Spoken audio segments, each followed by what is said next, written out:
44 about a little Yeah. bit ago. 43.93. Nuts. Yeah. Gold silver ratio is at 8. Oh, we're live, guys.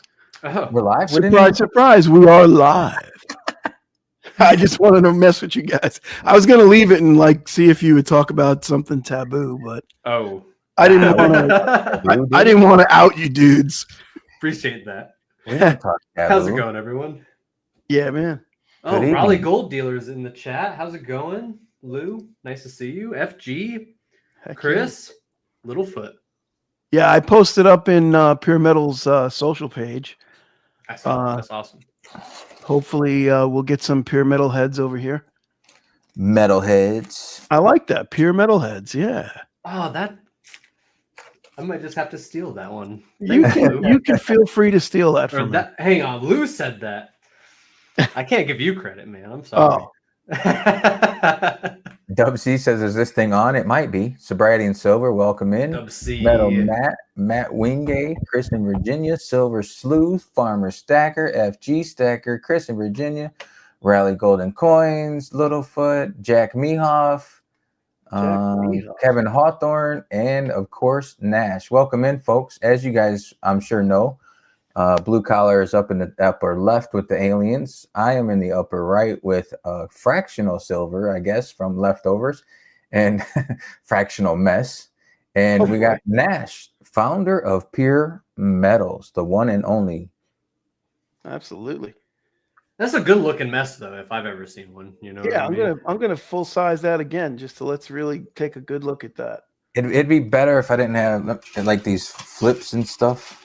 Oh, you know what? When it looked like a bunch of 1 ounce, but then now that you got your hands in there, it looks like Yeah, it's all like grams. little bits, little bitsies. It's all grams. Yeah, no, that's awesome, dude. That's good But for at this Bird. point, I mean, $44 troy ounce grams are adding up. Oh yeah. So Yeah, they in case anybody wonders why he's got that there, is because Vegas did a nice little whatnot show last night. Jeez. Kicked Little- royal ass. So when these were, so since I bought these grams, gold has gone up $3.50. Wait, gold or silver? Or silver, I'm sorry, silver. Yeah. And that was August 13th. Yeah. That's crazy. So my Okay, price that's on true. those is Racket going to pack. go up. My replacement cost is going to go up. Dag nabbit. So, are you giving those away, or are you selling those? I did a whatnot show or like a Are game. you selling them? Oh, a game. Got it. Yeah. That makes sense. So I ended up doing 25 different sets, and each set had 25 spins with an envelope in each one, and everything else was a gram. Yeah. So I think what did I say? I sold like 322. 322 sales. Holy crap!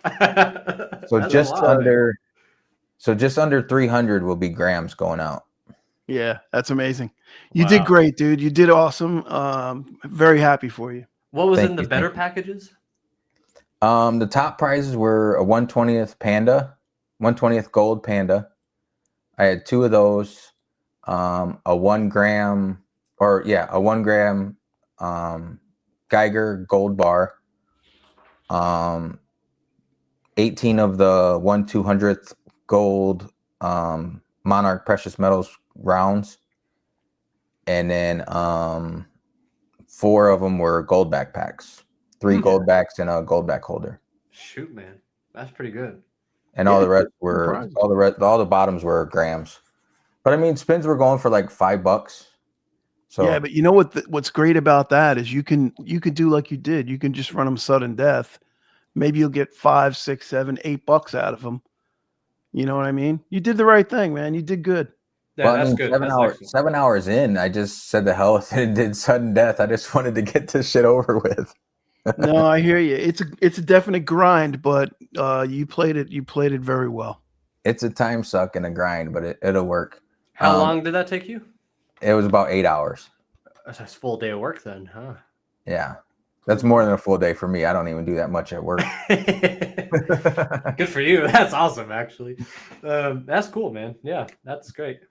But my thinking is, and my plan is, Kalilo, what's up? Good to see you. I'm thinking about putting a big order in with Monarch and listing the stuff on Pure Metals. You could. That's another option. That's So another option. But I also get like the whole whatnot deal too, because obviously like that's a completely different way to sell. And you know, it moves, as you can tell. As you did last night, it moves. So it's nothing wrong about that by any means. It's easier to do it in a game because to like do a straight auction on whatnot is you just can't. It's rough. After the fees, and people don't want to pay over spot. That's why they're in an auction, is to get a deal. Yeah. They don't want to go to an auction and spend $4 over spot, which is, I mean, pretty much what you need to make right now. Because after all the not Pure Metals, all the whatnot fees, not our fees, all the Pure Metals fees, when it all adds up, it comes out to about all the whatnot fees. All the whatnot fees come out to about 10%. Yeah. So like after everything's said and done. So I mean, even if you get a piece of silver at spot, that's $44. You got then 10% on top of that. So where's the extra? Because I know their processing and their payment fees are like 7%. Where's the other 3 come from? Like I just figure like round it to 10. You know, so if and that's probably not a bad extra like couple percent to add for like packaging and all that stuff too. Yeah. Because you pay 30 what is it, blue collar? It's 30 cents per item, right? Yeah, it's 30 cents per transaction, which adds up to a lot. Like on a $5 transaction, that's like what, 7% or 6%. Yeah. I forgot about that too. Yep. Yeah. So that adds up to a lot. Yeah. Yeah, and when you have even a gram going for $5, then you're taking the 30 cents out of it. So now you're at $4.70, and then you're paying the fees on top of that. So, you know, you think about it, $5 for a gram of silver really is like actually not like that bad of a premium, you know, for what it is. No, it's not horrible. No. Well, I mean, you wouldn't want to go buying grams for $5, but you know what? As a consolation, it's pretty good because you're basically almost getting 40% of your money back. Yeah. Yeah. You're right. On a $5 spend. Yeah. But that's obviously the hope is that you get more than that, but yeah, it doesn't always work out. No, unfortunately. Littlefoot, the shipping, they pay the shipping, but then you do have to pay for like the packaging and everything, which most of the time, I mean, that stuff's cheap. Yeah. It's envelopes and all that stuff. It's cheap. Especially if you're buying in bulk. It's still a price that you figure in there. So yeah, Kalilo, it's hard to find cheap grams. What's that? Oh, well, yeah. Monarch gives me a good deal on grams, though. It was fair. No, I hear you, but I'm saying like you're gonna approach 2 times melt. You know what I mean? Yeah. So you're not picking up grams at melt. Well, you are, but well, yeah, but I'm a tightwad. Littlefoot says, if you like that deal, I know a man that has a lot of grams that can sell you some NASH. I'm not like hunting grams personally, but I like grams. I buy grams on occasion, very, very, very small occasion. Yeah, if my coin shop, he keeps all his fractional in these little plastic like Tupperware bowls in the case, and if I go in there and I see he's got grams, like you could have like 50, 100 of them, I'll just clean them out. I'll take all of them. Yeah, that's fair. They're good for whatnot. I've seen some on Pure Metals every now and then.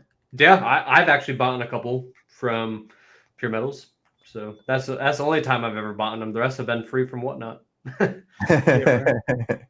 Oh, so I was degenning out last night on his stream. A little bit, yeah. A little bit, not too bad. I was in one of your streams recently. You didn't know I was there though. Average Joe. Oh, well, it couldn't have been that recently because I think the last one I did was about 2.5 weeks ago. Yeah, it was like probably a couple months ago. Fairly. Oh recently. Yeah, you should definitely say hello if you come in. I said hello. Oh, you did? Then I didn't tell you who I was though. It might have been. Hello. Oh, but it was a different name. I get it.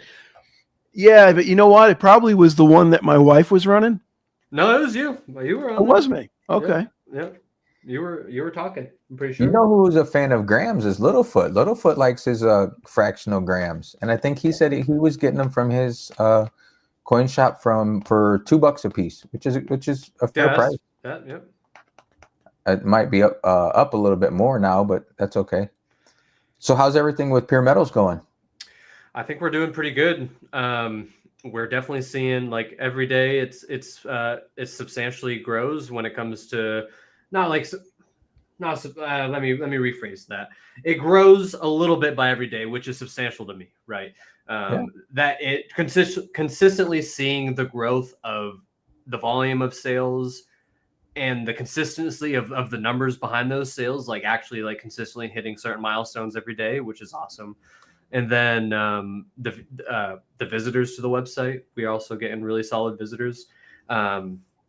That's slowly growing as well because we've transitioned into just trying to make better content, not doing so much volume, but we still do a good amount of volume, but just trying to make it better and make it more converting and just to try to do better of everything and try to drive more content.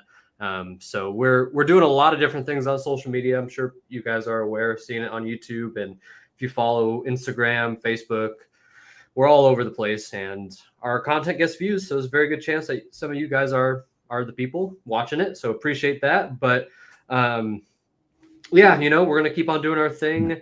I am trying to get my ducks in a row to try to work on some investment funding because really that's the only way this is going to grow, right?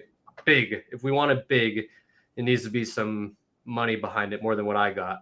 So we're working on that. There's some things I need to do personally and with the business before I try to approach that route, but I'm trying to get something going by the end of the year is the goal. So, hey, if anyone is loaded and wants to put some money into Pure Metals and get a return on their investment one day, I think it's a very potential opportunity. Hit me up. My email is nash@puremetals.com. So happy to chat with serious people, really serious people. So yeah, it's funny. It's funny you say that because my wife was actually involved in some of it was like a music live stream platform, and she has a couple of connections for people that do like angel investing and things like that. So she might be able to shoot an email over and see what the guy has to say. Hey, if I know people, and there's people in the community that obviously have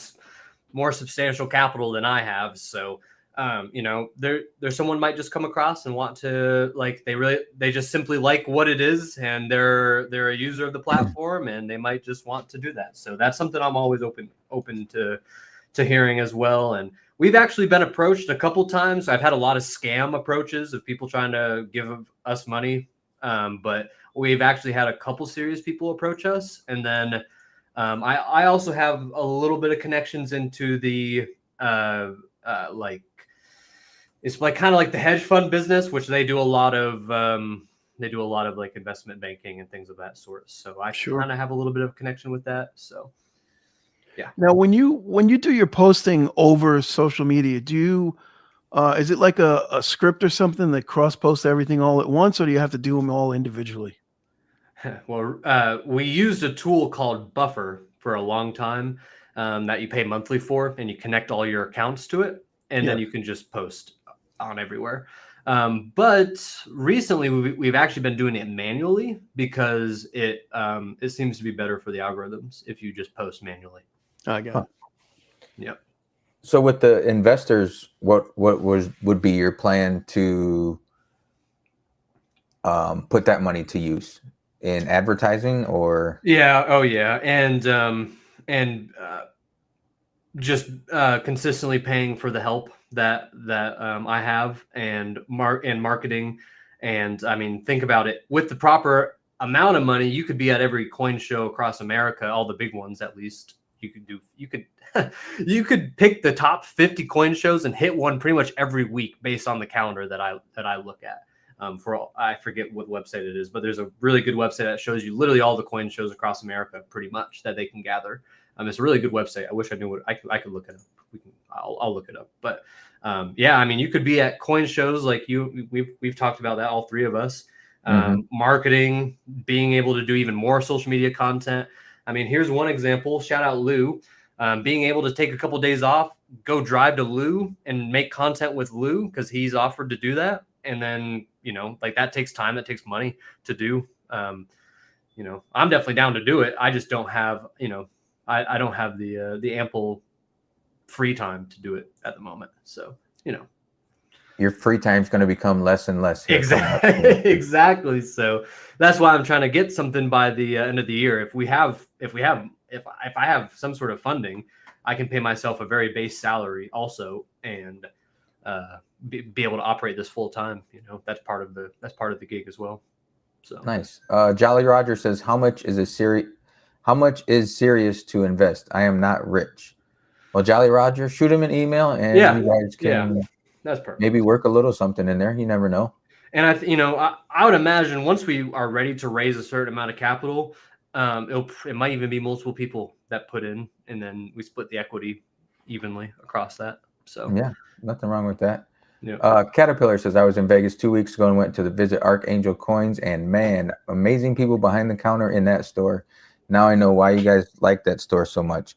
It is. They are amazing people in there. I don't go in there that often. I know Silver State goes in there more than I do. Their inventory has actually dropped since I've been in there, since I started going in there. But it's still a nice shop. The guys in there are always nice. I've never been treated bad in there. They are really nice. You usually see the owner, Chris, running around in the back, pulling his hair out, but he's usually in there. They're a busy place, and they're the ones that usually organize or help organize sponsor type deal with the coin show in Vegas. So they are very active. Yeah, they usually got a nice prominent table pretty much right up front. Yes, they do. Kalilo says, blue collar stacker, what's on the agenda for tonight's topic? I'll let you answer that. Oh, okay. So Kalilo, I know you've been here before, but we really don't have a topic. We have a guest and we just have a conversation and we just, we let it hang loose, man. We're just all about, hanging loose. We like to think of it as just kind of like sitting around a picnic table, a little campfire in the background, chugging a couple of beers and just, riffing. And a big topic tonight is pure metals. And, pure metals, of course. Selling and buying precious metals. I saw, and I texted Blue Collar the other day, and I almost bought it. And so no spam talk tonight. Oh, what? Hey, you never know. Spam talk. Oh, you mean like fried spam sandwiches? We were talking about burgers. Oh, listen, we may end up talking about burgers. We were talking about burgers. I could talk about burgers. Hey, we were talking about burgers and spam and all sorts of food. But on Pure Metals, I was looking on the app the other day and I saw an unopened 2024 sealed tube of American Silver Eagles. And I think it was like, what was it? Like 40 cents over spot, 50 over spot. It was less than $1 over spot. And I almost pulled the trigger and I didn't. And I looked on there last night and they were gone. Yep. Listen, you people, there are deals. There are legitimate deals on Pure Metals where like people can make money off of it if they're trying to sell. They get a good value for their stack. They can dollar cost average properly. And Chris actually, him and I have been talking on Pure Metals, and he really wants to think of a way to figure out like how we can do alternative payment methods, because that's his number one frustration. It seems like with Pure Metals is that, how does someone like a cash buyer really get into this? It gets to be tricky. And that's honestly where, like, if I had some money backing behind me where I could spend time to build these systems and like get people in place to maintain it.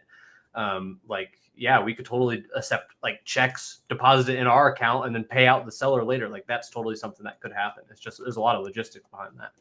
Have you looked into Zelle, but like in a peer-to-peer capacity? Like that's against the rules, technically. Oh, is it? I've done it. Yeah, I've gone down that route. Yeah, that's, if you look at their terms of service, It's not supposed to. It's supposed to be like paying your friend, and that's like, or your family. Like that's pretty much it. You're not really supposed to be. I know a lot of people on Reddit. I'm not. I'm included. It's not like we're breaking the law, but you're breaking the terms of service of Zelle, from my understanding. That's probably a money laundering type issue, is why that comes into play. Well, it's just I'm pretty sure they lose. Well, they don't. They might lose money on Zelle because they don't charge you a fee, but they're transacting between all these banks. But I know they all have like some sort of partnership with each other too, to like enable Zelle with all these big banks. Yeah. So like, I just don't think they want the abuse and sending free money around all the time. I think they just try to limit that.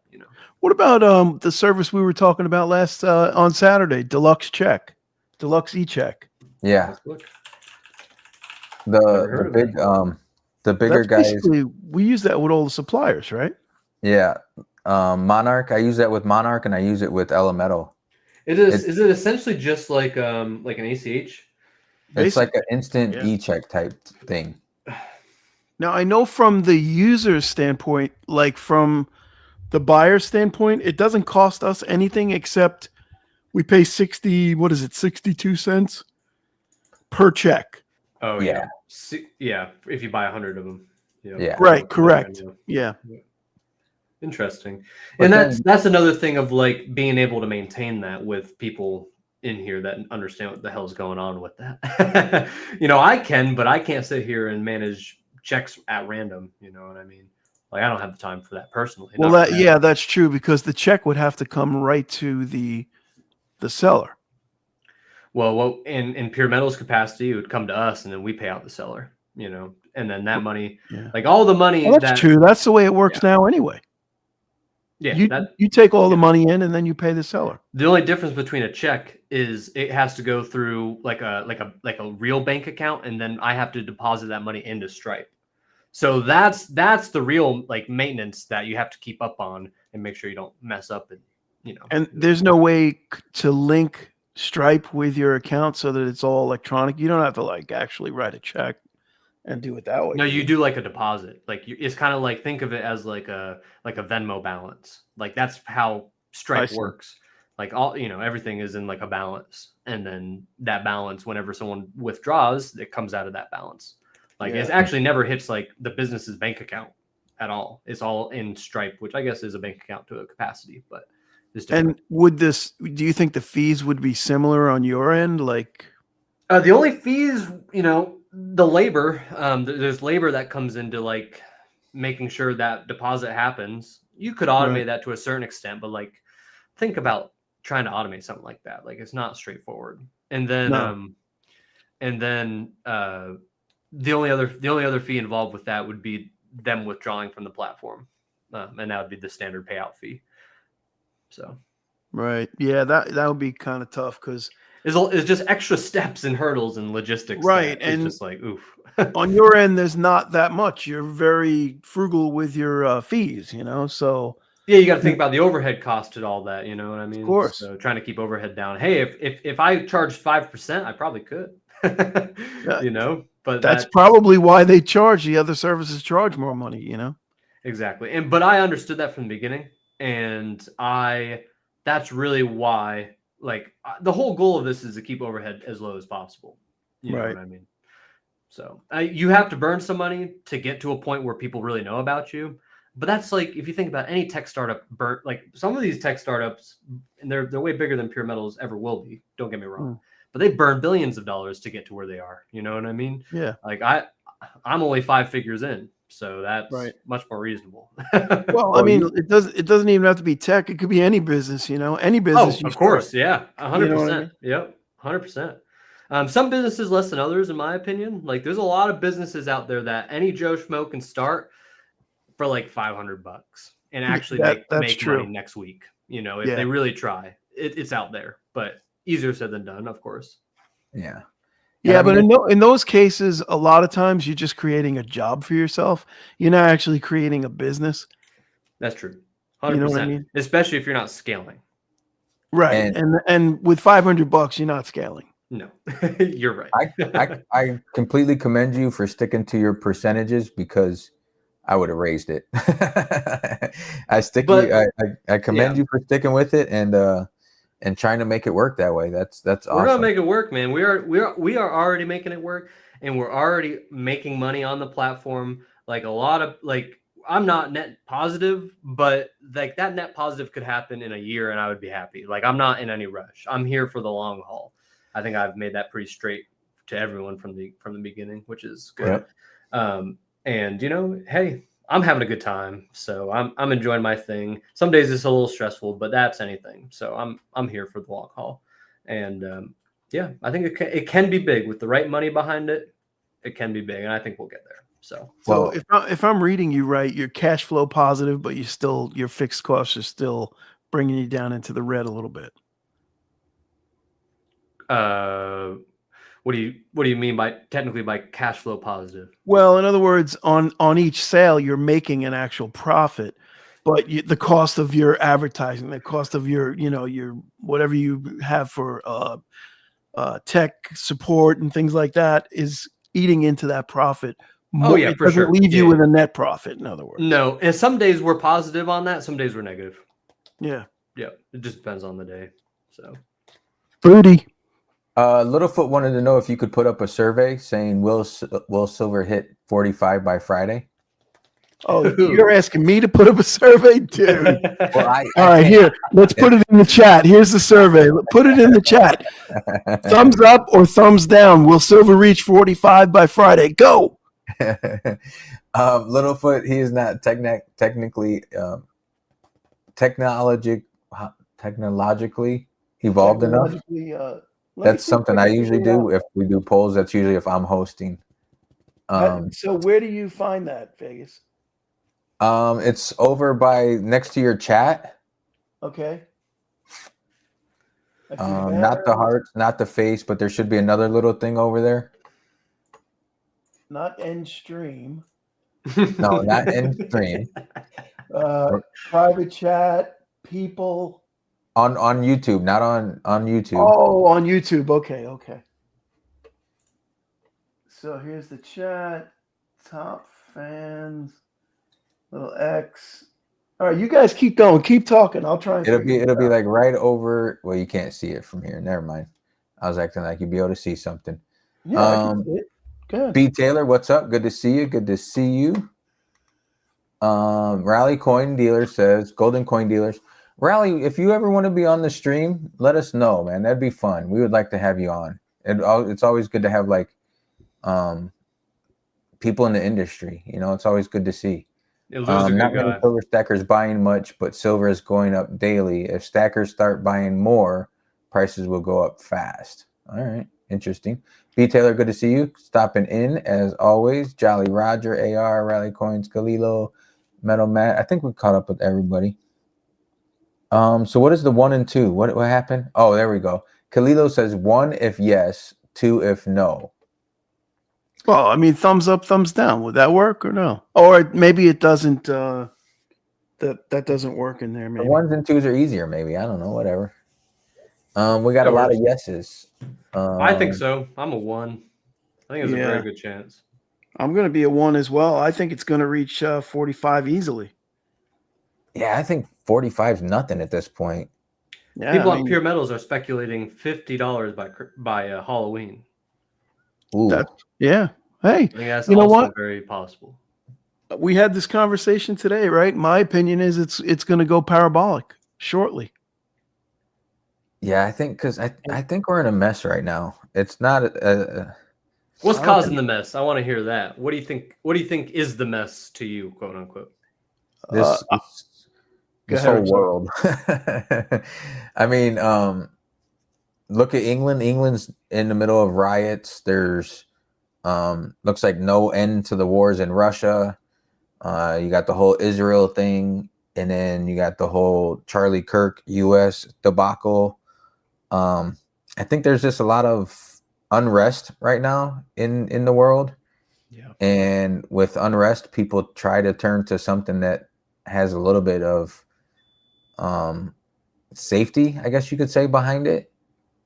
And between that and then like the Feds keep talking about interest rate cuts and all that stuff. So I think it's just that. That's And fair. B Taylor says the stank ass economy. That works too. That's true. Matt, MCS, how's it going?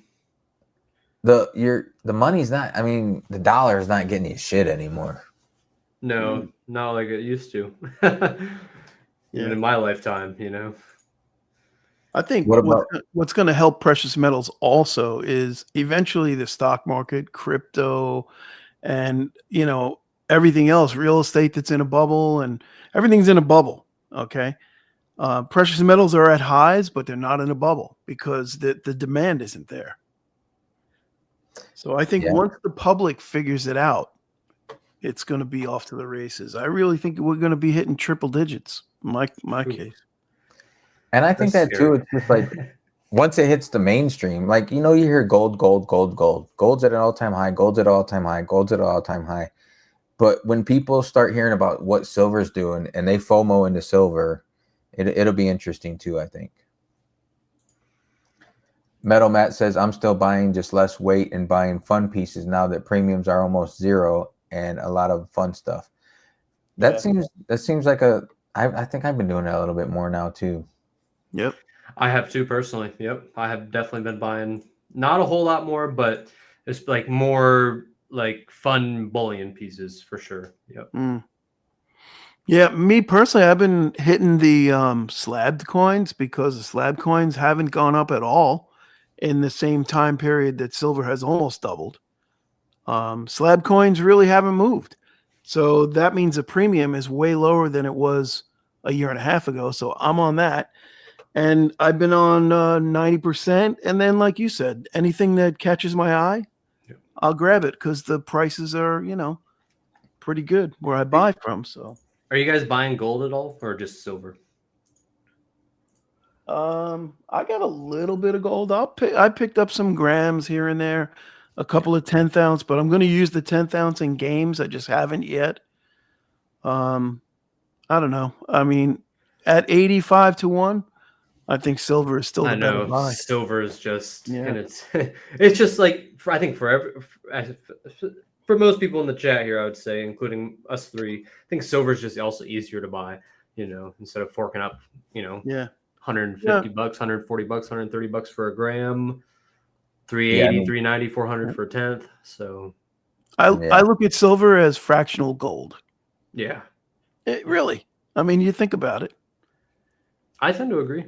Yeah. I think they serve slightly different purposes, but it's like how they get to the end is different, but the end is the same. You know what I mean? Yeah. Like that's how I feel about it. Littlefoot says, I think Lululemon is using all the silver on the crotch of their new yoga pants. That's interesting. Mr. and Mrs. West Texas, good to see you. Is that for antibacterial purposes, antimicrobial? Of course. Doug C says the dollar is down 11% since January. Ooh. Yeah, I actually looked at that Morgan Stanley article, and they say that Morgan Stanley research estimates that the U.S. Currency could lose another 10% by 2026. Yeah. Sheesh. I mean, I've heard some people calling for the Dixie to be in the 70s, which is ridiculously low, but you never know. If that's the case, it's really going to take off. Metals. I'm here for it. I'm sitting pretty. Yeah. Mr. Happy Stacker says he's grabbing gold before it gets out of reach. I know. I feel like I'm slacking on the gold personally. That's why I asked you guys, like, what are you guys doing with that? I feel like I'm slacking on the gold. I haven't really bought. I it goes back to like the type of collector type pieces. I mean, I bought this freaking awesome coin cutter piece instead of buying, 3 ounces of silver, or actually it would only be like 2 ounces right about now. But been looking at more of the collector stuff, just something a little bit more fun. I do want to pick up some more silver though. Like Blue Collar says, with the gold to silver ratio sitting at 85, and the way things are, I could see it getting into the 70s real quick. Yeah. Oh, it's only 5 ounces away from the 70s, right? Well, I mean, really? It could get like low 70s, I think. Oh, real quick. Oh. I think it could. it could go 10 ounces in a day. It could clear that 10-ounce gap and be at 75 in a day with the way things are. I mean, you look at silver. Silver's going up 3% at a time, and gold's going up 1.5%, 2%.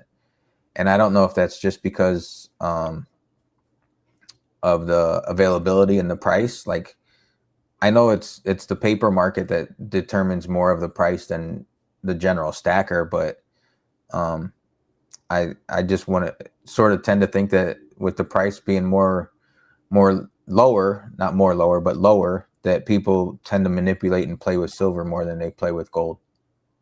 So it'll have to catch up, I think. Yeah, well, you just said the magic word. I think silver's just playing catch up at this point. It was like anytime anybody ever talked about metals, they would say how gold is great, silver sucks. It's basically it boiled down. That's what people said. Everybody praised gold and said, "Oh, silver is just doing nothing." Meanwhile, silver wasn't just doing nothing. I mean, it was really doing what it's supposed to do. It's supposed to lag gold. And then once silver catches on, it will outshine gold based on history. I think there's a really good chance, especially with the way everything's going. Yeah. I think we're right there. Well, I don't think we're right there. I think we're years out. But well, I mean, when the public starts getting onto metals, the average Joe is not going to go out and spend $3,800 on an ounce of gold, but he's definitely going to go down and maybe buy 5 ounces of silver. Yeah. That's that price difference. Like I said, I know it's not the stackers that are moving the markets. It's not you and I buying 10, 20 ounces here and there, or even the bigger stackers buying 100 ounces, 100 ounces. But it's the paper markets, and they can manipulate it more and get more out of it, so they throw it in there. Yep. Booty Girl, I read your comment and I thought it said 11 ounces of gold last month, and I was like, damn. I'm going hard on both right now. I have had to buy smaller gold coins lately, though. Just picked up about 7 ounces of silver last week and 0.11 ounces of gold last month. Nice. It all adds up. It does. And there's nothing wrong with picking up a gram of gold here or a gram of gold there. I mean, with the way prices are, Blue Collar and I were talking about this earlier, it's going to end up being where people are priced out of silver. And instead of buying an ounce of silver, people are going to be looking at buying a half ounce of silver, or turn more towards the 90% and buying dimes and everything. 90% is going to be where it's at. That's what I'm thinking. And right now, like, I got 90%. What did I get it for the other day? $2 under melt.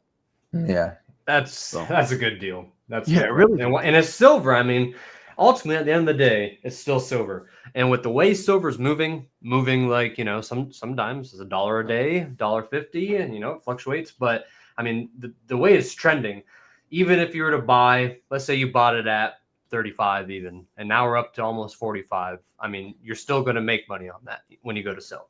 Even with if you go to a LCS, you're probably not going to get. You're definitely not going to get spot nowadays. For your 90%, but you're still making money. So I'll be right back, gentlemen. I just need to go to the bathroom really bad. Yeah, go for it, man. Raleigh says some of his customers are stopping buying gold because of the cost. Hopefully they start buying silver soon. I noticed the difference at OJ's when I was there. I think I was there Friday and Saturday, but let's say Friday, right? So when it rallied pretty hard that one day, and I think it hit 43, it broke 43 and closed over 43. He had buyers lined up. He had literal buyers lined up, and he was actually regretting taking his silver down to wholesale on Thursday. He's like, I'm out of 90%. I got nothing left, and blah, blah, blah. So the buyers are coming back. I really believe they're going to come back with a vengeance. Well, the human psyche sees the FOMO. And like I said, once the mainstream media shows what silver is doing, it'll be interesting. I think what it can do. Jolly Roger says over the last 3 years, he's found coin roll hunting, 130 ounces. Holy smokes! I'm guessing that's a lot of coin roll. Guessing that's a lot of coin roll hunting. That's a lot of 90% though. Like I used to watch those coin hunters. Seems like they get less and less, you know. Yeah, I mean, I've seen guys with $500 box of $50, and they come up with like maybe 3 or 4. But I guess it's free money, right? I mean, a $50 is what is a $50 now? Melts for 16, almost 16, almost. So why not? So yeah, it costs you 50 cents at the bank. Yeah. So that's a pretty good deal. Booty Yeah, Squirrel, it was like, she got a 2.5 ounce peso gold coin for melt recently. Nice. who is that? Booty Girl.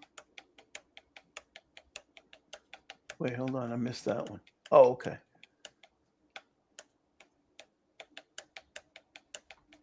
$2.5 ounce peso coin.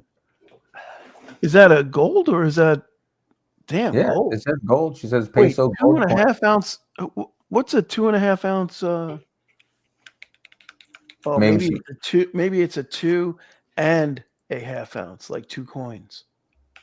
Let's see if she explains that down further. Gold peso. What else did I see? I saw something else. Mr. and Mrs. West Texas says he got a little piece of fractional gold last week. That's a good idea. Matt Wingate, third quarter bonus check is right around the corner.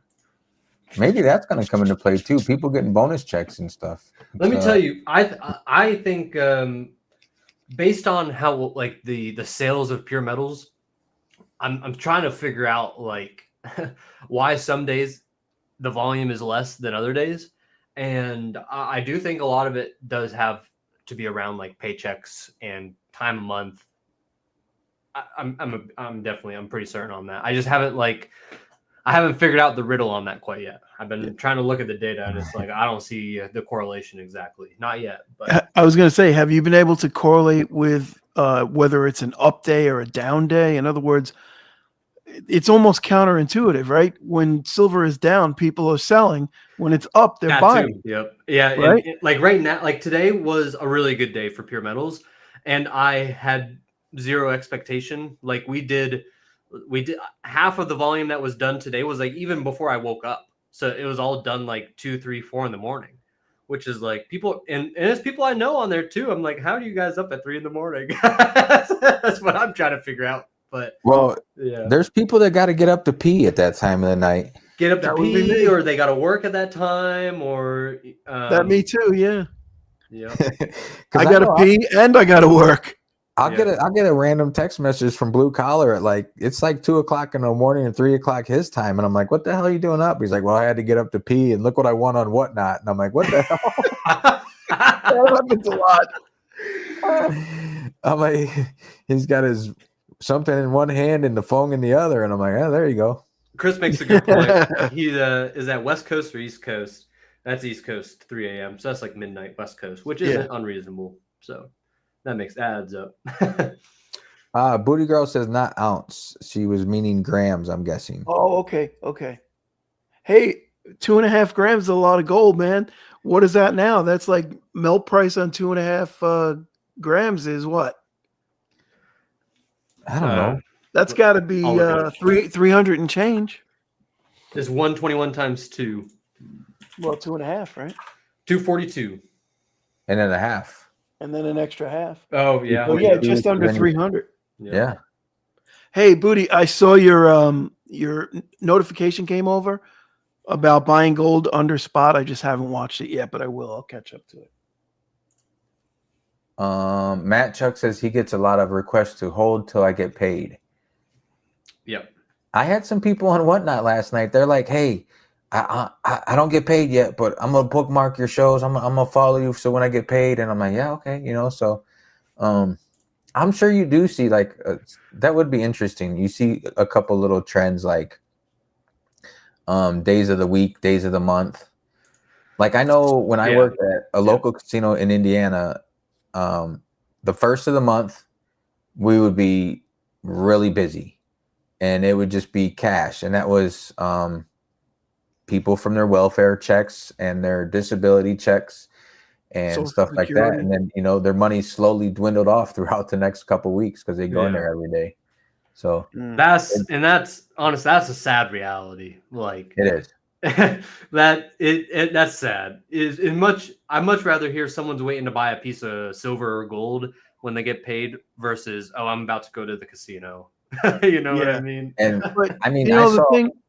I saw people that were in their late 60s, early 70s, and their retirement was gone because they were in there every day. And it's like, man, go. I don't know what to tell you, but get the hell out of here. What are you doing? Yeah. Just chasing and chasing and chasing. It's crazy. And that's why, like, with Whatnot, like, it's a gamble, but at least you get something out of it. That's true. But you think about it, though, you're giving away silver, but there's a lot of other streams on there that are maybe not silver, and they're giving away other shit that's fucking value that has no value to it whatsoever. Yes, absolutely. I mean? There are ones that are giving away total. Yeah, I don't like wheat pennies. Anything. I got a few wheat pennies. Yeah. So there's a lot of junk on there. I've got a 2024 BU penny. No offense to the person that holds that stream. But it's rough. There are some bad ones on there. Gambling and coke is God's way of telling you have too much money. Yeah. Fair. That's a good point. What do we got? Paycheck to paycheck thing, especially in the military area. Yeah, that's another thing Silver Stu says with the military, get military checks and stuff like that. Yeah. A lot of people are paycheck to paycheck. I mean, a lot of people. Littlefoot says, Booty, they don't know Mexico gold well, I don't think. Where's Dub at? No, Dub actually clarified that right there. 2.5 peso. Yeah. Yeah, I don't follow. I think he clarified it. The coin is only 1.8 grams. It's a 2.5 peso, though. Yeah, there you go. 2.5 peso. That's that little baby Mexican coin. I know the one you're talking about. Yeah. Yeah, I don't really do foreign gold that much. I like the Mexican stuff. I mean, I really do. I think it's awesome. I like foreign gold. I have some Russian gold, some old Russian gold that's pretty cool, and then I have one of the Swiss francs. Yeah. And then I have U.S. gold, U.S. pre-33 gold. I like pre-33 a good bit. That's my favorite. Yeah. I haven't looked at it lately, but I did go on a kick on it last year. Yeah. And then I got away from it. You can't go wrong because it has numismatic value also, which is big. I mean, I don't think gold's tanking anytime soon, but if it ever did, you'd still be able to retain some of the premium that you may have paid. And it's also just like, it's really awesome history. And part of the reason why I like precious metals and coins so much is like simply the history behind, especially the coins, but just the history behind gold and silver too. I mean, it's been proven money for thousands of years, and that's something that's substantial to me. That's why I find so much value in it, So. Yeah. Well, that's a great point, and I think you would probably be in the highest percentile there. Probably 90% of the people agree with you. Yeah, absolutely. Yeah, I think that's why we're all here to a certain extent. So. This is true. Rally Coin says too many people have cash in the bank for an emergency. They should just have We're moving. They should just have metals close to melt. If they need cash quickly, they can just sell their metals for a small gain. LOL. With metals up 40%. Yeah, there's not the knowledge of metals though. It's not out there. That's the problem. Like I've said before, my dad has talked to me and he's like, "Yeah, I'm gonna buy some. I saw some silver online or on TV and they're selling it by the pound." And I'm like, "No, don't go buying no silver by the pound on TV. No. They're ripping you off. They're preying on old folks like you." I said, "Don't do it." I said, "If you want to get into gold or silver," I said, "let me know. The coin shop I know right around the corner from your house. I've been there. I've talked to them." I said, "Go there. Don't buy the shit on TV." No, That's the biggest scam out there. That should be illegal, in my opinion. It's brutal. Yeah, people talk about whatnot being scams, but holy shit, they're doing it right on TV. The key to all of it, man, is just education.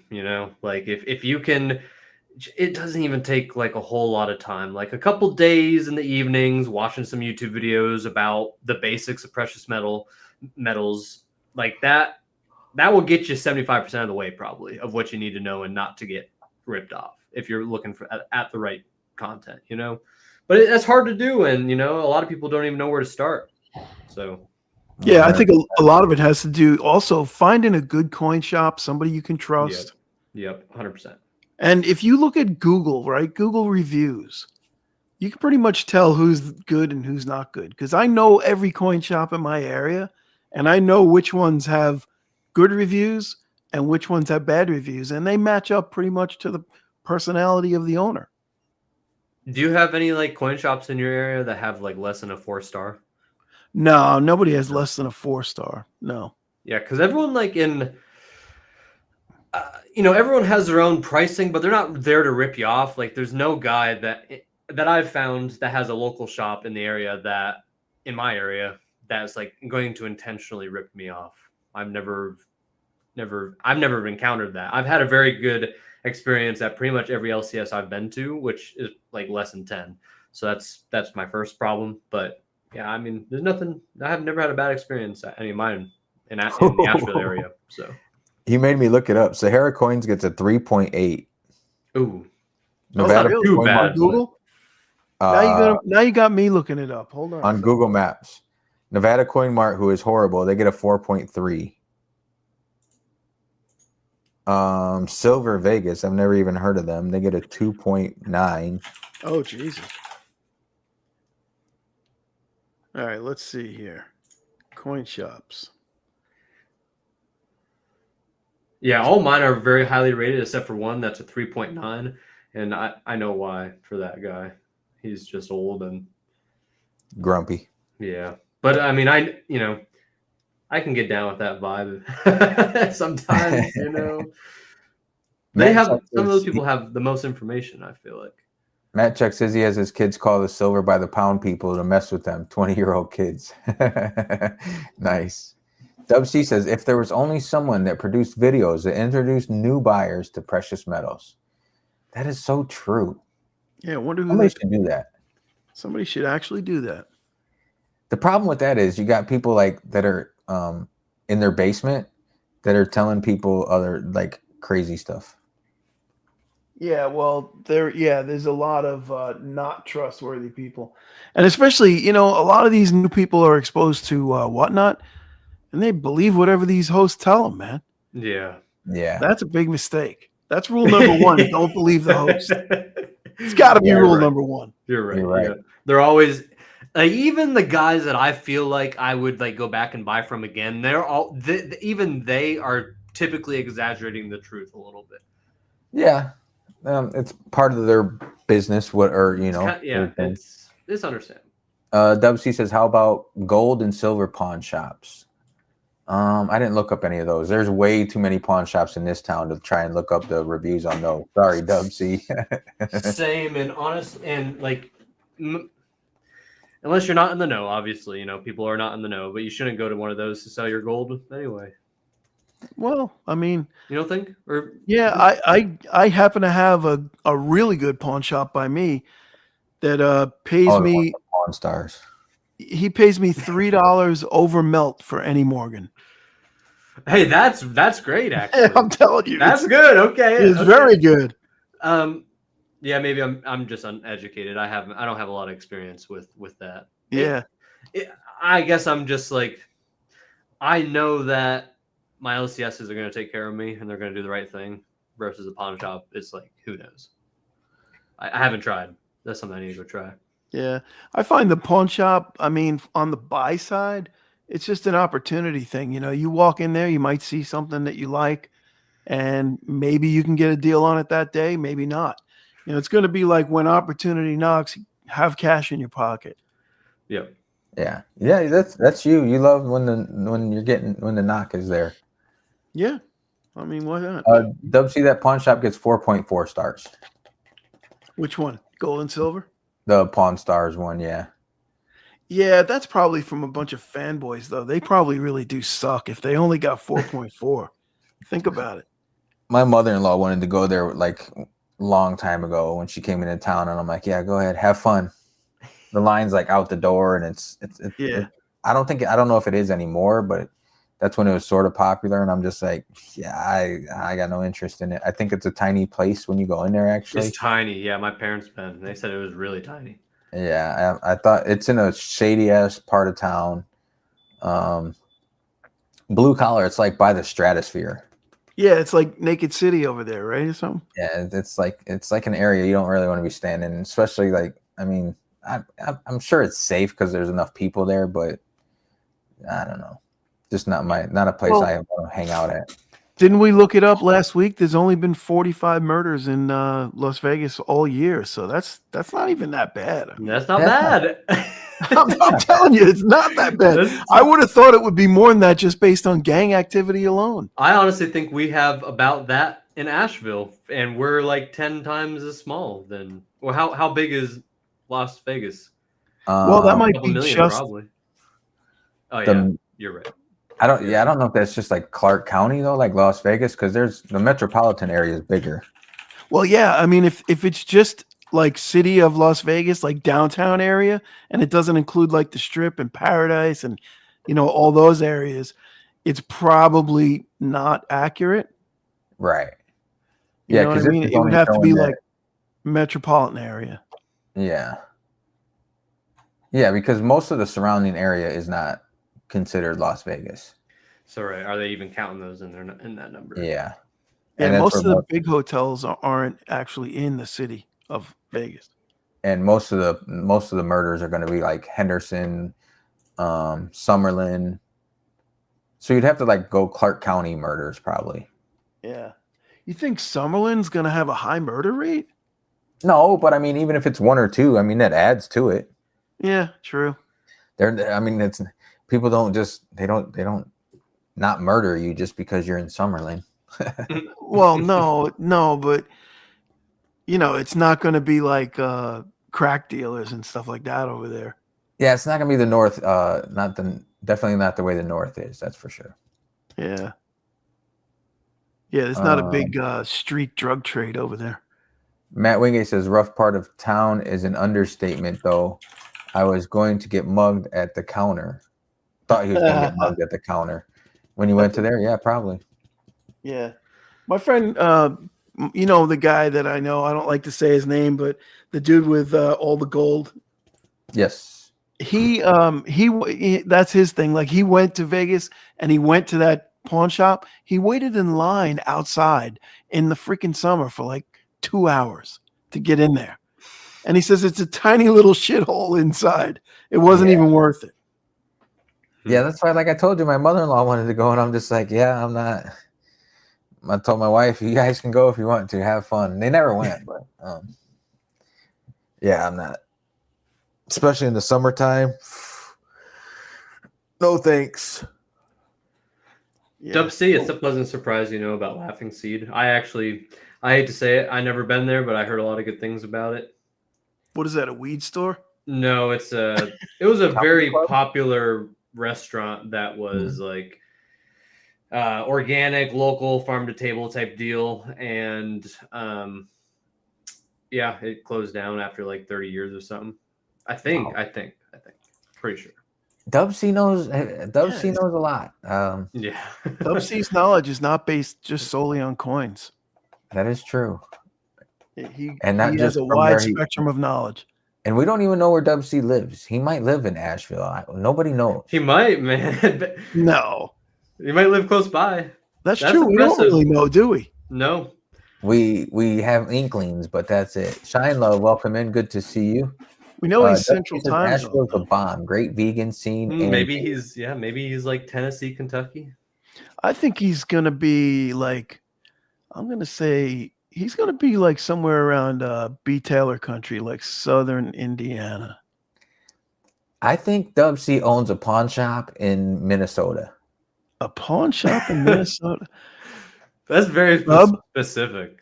Dub's like, all right, guys, I gotta go. I'm out, guys. You're zeroing in on me now. Dubsy, we all know, and I value Dubsy a lot, but it is like kind of funny how like, you know, we don't really know much about him. Yeah.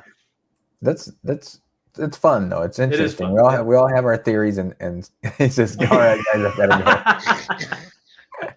I knew it. Dubsy's pawn, golden pawn. Yeah, he did ask a pawn shop question before, didn't he? He said, "What about a pawn shop?"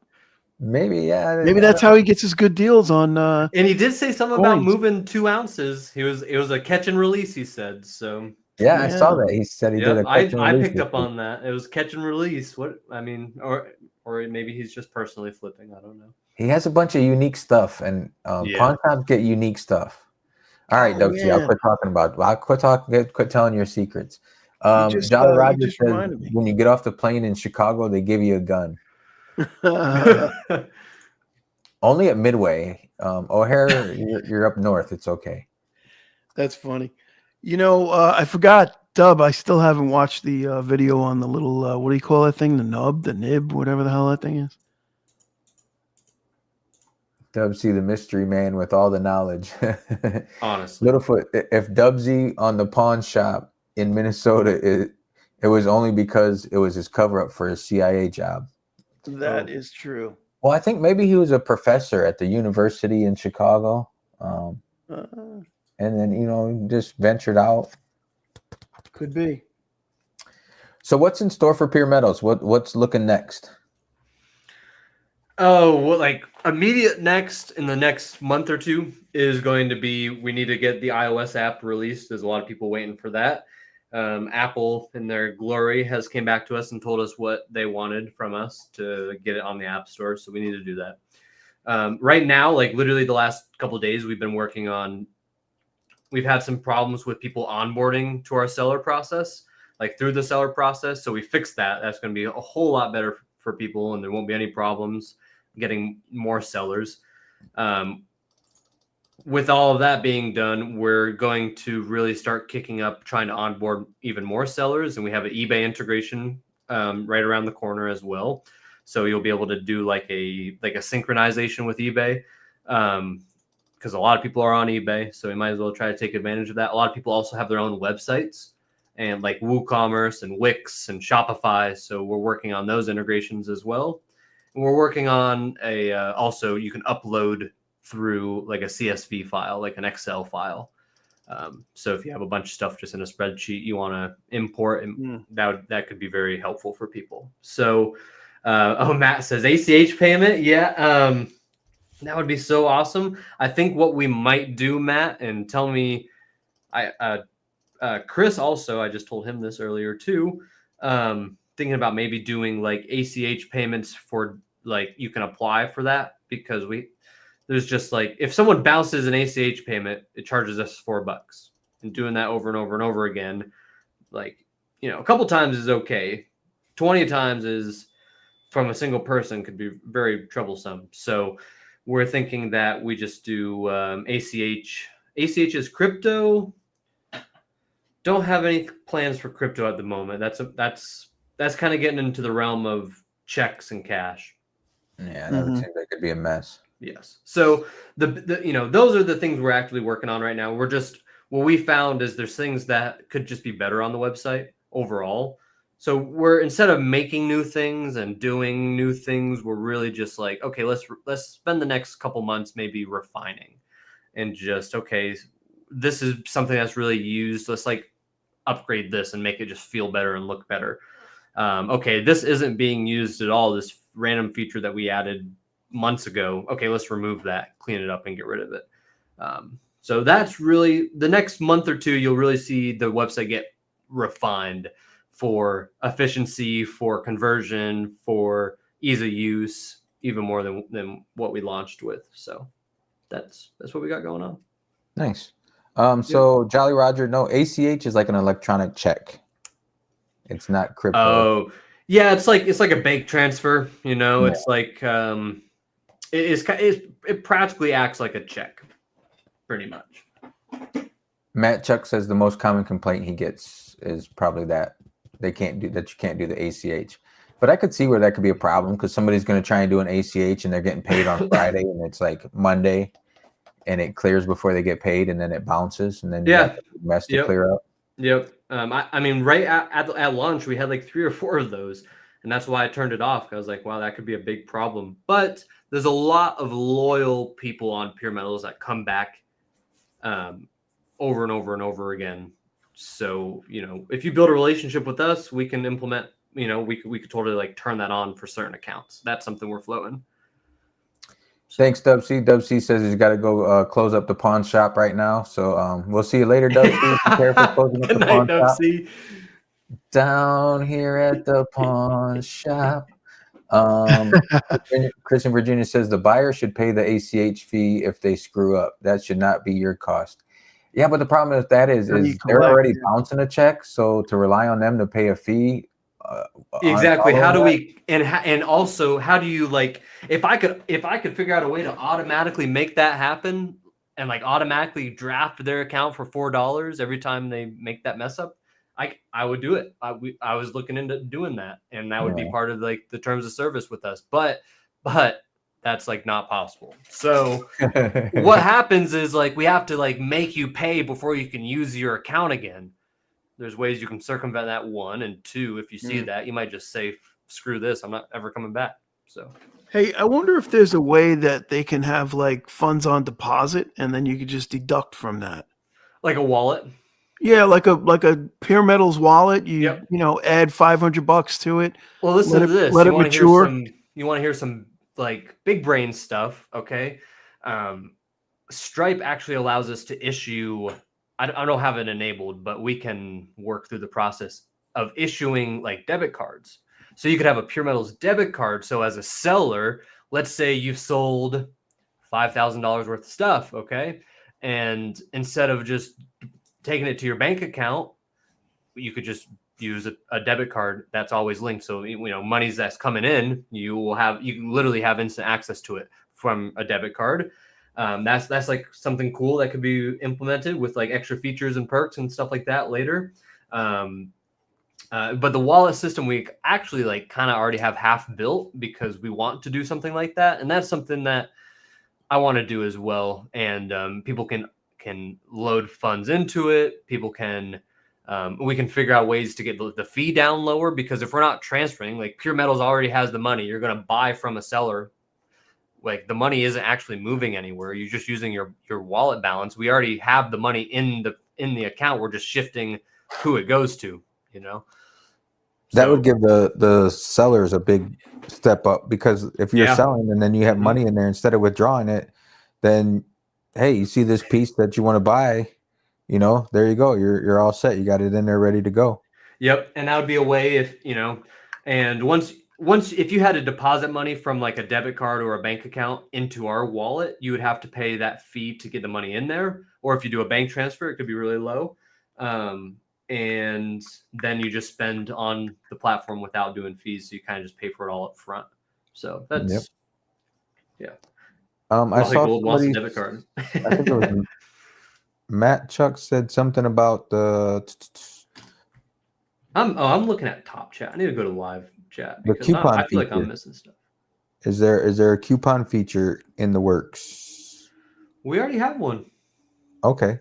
He said something about finish the coupon feature. I don't know. I think it is in beta. Yeah. Well, yeah. And it's stuff like that where like, okay, we have stuff that's kind of, some stuff's half baked completely, like the coupon feature. Some stuff is like pretty much, works, but could be better. So there's a lot of that stuff on the website where we just need to refine. And that's like the process over the next month or two. And we're starting from the big high value, high lever things that need to be fixed, and then just going down the chain. It's not working. Matt goes, Matt, you should just yell at Shashank about that. To be honest with you, he'll fix it probably pretty quick for you. That's something you want to do. Chris in Virginia says, how about anyone that wants to buy with ACH put $50 in the till if it is not needed for the fees? For 10 or so purchases, it gets refunded or some variant. That'd be interesting, but if people are going to bounce checks, they probably don't have the $50 to put forward on that. So that would be good though, because then the people that do have the funds to use the ACH would be able to put that forward. Yeah. That's why it would be good if you had a wallet, because it's prepaid. You can't bounce anything. Yeah, 100%. But yeah, you just, well, yeah, because think about it. If we give people that option to do the low fee into the wallet, then yeah, because like but if you bounce, then I mean, people could still bounce, but you're like less Well, likely. yeah, but you have to let than the funds checking out. mature. You have to let the funds mature, right? So the funds got to clear. But let's say you were you had a budget of $500 a month for metals. Okay, so Yep. you throw your 500 in on the first, it matures on the 15th. Maybe on the 15th you throw another 250 in, and then from there you just throw a 250 every 2 weeks. But your 500 is mature, then your 250 is mature a week or so down the road, and then you Yeah, and it start doesn't even buying. take that long with bank transfers, 2 or 3 days. Yeah. So I mean, I think that could work. Chris, but like someone like you, Chris, I would have no problem turning on bank transfer for without you depositing $50. I'd much rather just give you that feature, and I trust you that you're not going to bounce ACHs on me, and if you do, you probably be willing to pay it back. So I mean, $4 once in a while is not anything. I don't care about that. It's the you get there's random people that buy stuff that I don't know who they are, and they're not part of the overall big community that we have here. So like, who knows who they are, ultimately. Well, I think you and I had that conversation a couple of weeks ago when I got the offer on the Tiger, right? Yeah. I mean, if you're ever not comfortable, don't do it. User. Yep. Yeah. I mean, that's a high value thing. I mean, I don't think I've ever told everyone this, but like it's kind of inherent like in our documentation and like kind of how we run the show here is like, yeah, if you don't trust someone for whatever reason, if your gut says no, like trust your gut. Like I don't want to like, I don't need to make a couple bucks off of you and then risk having to deal with the whole $1,900 problem and try to sort all that out. Like if you don't trust it, don't trust it. Like don't do it. Well, it wasn't a case where I didn't trust it. I think it was just a case where I said, okay, let me look at the user's history. And he was like 2 days into it. You trusted your gut, I mean, yeah, but it's like the question was, what if this guy just joined and he's just using a phony credit card? And once I ship it, I'm screwed. Yeah. I mean, we can tell pretty quick if they're going to use a phony credit card because, I mean, like certain prepaid cards, like certain prepaid cards just don't work altogether. And then there's stuff like if you're going to use a stolen credit card, there's a lot of like different factors that have to like be verified on there. Like not verified, but like it checks certain factors like zip code and CVC number and like does all that stuff match up? And is it there's checks and I think a lot of banks are also pretty good about that stuff too, inherently. Like if someone's going to take my card and spend it at a place I don't usually spend at, it's usually not going to go through. Yeah, I mean, but in a lot of cases, I'm sorry, go ahead, Vegas. The one time I spoke with one of the guys from First Mint, they said they had gotten more fraud and more problems with ACH than with credit cards. Because ACH, credit card is there's fraud that definitely happens, but knock on wood, we haven't had any fraud that's like been brought to my attention or my team's attention. There's been no chargebacks, no problems like that. But I have heard that as well, especially with checks, someone comes to write a check and it's bad, that's a problem. Or there's a lot of stuff with that you can. Well, in the case with mine, I came to the conclusion that if you were a fraudster, you wouldn't try to negotiate the price down. You would just pay the price. True. You know what I mean? It would be like, why am I going to try and negotiate if I'm not even going to pay it anyway? Yeah, if it's just fraud, you're 100% right. I agree. So Blue Collar, Matt Chuck has a question. He says, if we are unsure of a buyer, how do we check them out? So how did you go about checking the buyer out to? I just clicked on view profile. That's all I did. I clicked on view profile. I saw he was recently joined, maybe 2 days. He had joined 2 days before. Didn't have any buys or sells or anything like that. So of course, I got, if it was a copper or a small piece of silver or Even like something. $100 Yeah, silver item no probably wouldn't even problem. be a problem. Yeah. Yeah, But we're talking a $1,900 half ounce of gold. chunk of gold, a premium Yeah. chunk of gold. Yep. So naturally, I wasn't, I was looking at it with a little skepticism. Which I think everyone should, but there's people that have made reputation on the platform, and I think that's kind of the beauty of it is like, oh, I can see the faces here every day and buy from faces that I actually see, and like they're on YouTube right here. There's multiple people, and they're on other social media, and they're on Pure Metals chatting. So, that's big, and I think that's why Pure Metals is succeeding so far. Chris in Virginia says, what happened to the telecheck type of transaction? I don't think they do. That's all become like, I don't know. E-checks. I don't even know what a telecheck technically is.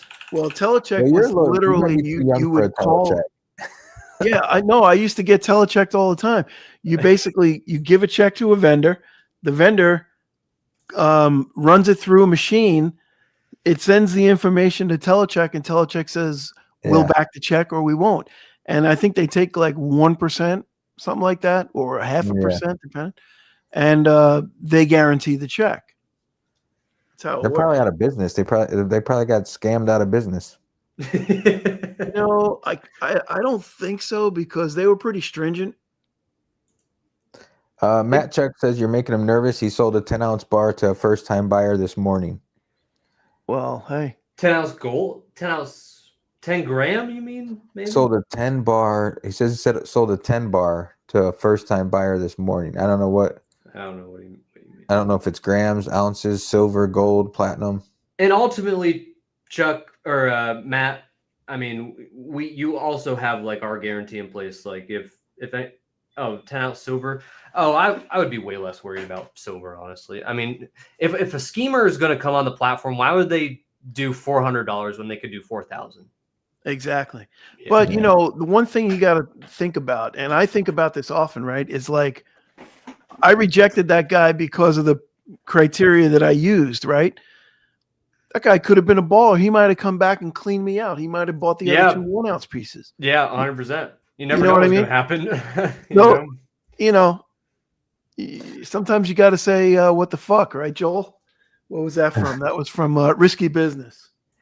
But like you said, that's a big transaction that you're looking at, and there's nothing wrong with being nervous with that. I don't blame you. Matt, you should message me the total for if you don't want to share it publicly. I mean, if you want to, go ahead, but you can send me a message on Pure Metals and just tell me how much the transaction was for, and I'll just look at it a little closer for you. Kalilo says, are folks still investing in lead? Yeah, of course. Of course people invest in lead. I haven't in a little while, but yeah. I have that's what my safe is full of lead, brass, gold, and silver. Yep, same.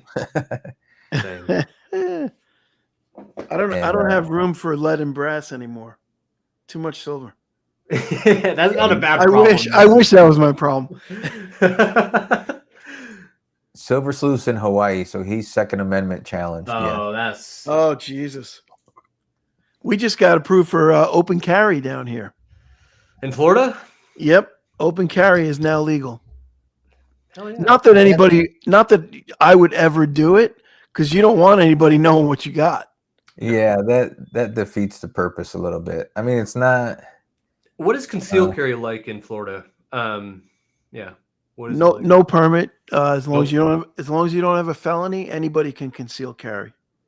Nice. So it's constitutional carry then. Yes. It is. Yes. Yeah. As of July 2022. North Carolina ran a bill for that, but I'm not sure what happened to it. And I would love if they did that. I have a concealed carry permit in North Carolina, so I do things on the up and up. But by the way, don't rely on my legal advice. Check with your lawyer, Yeah, this is freaking. None of this is legal. This is advice, not dude. gun advice. I actually, I'm not against constitutional carry, but I really like the way that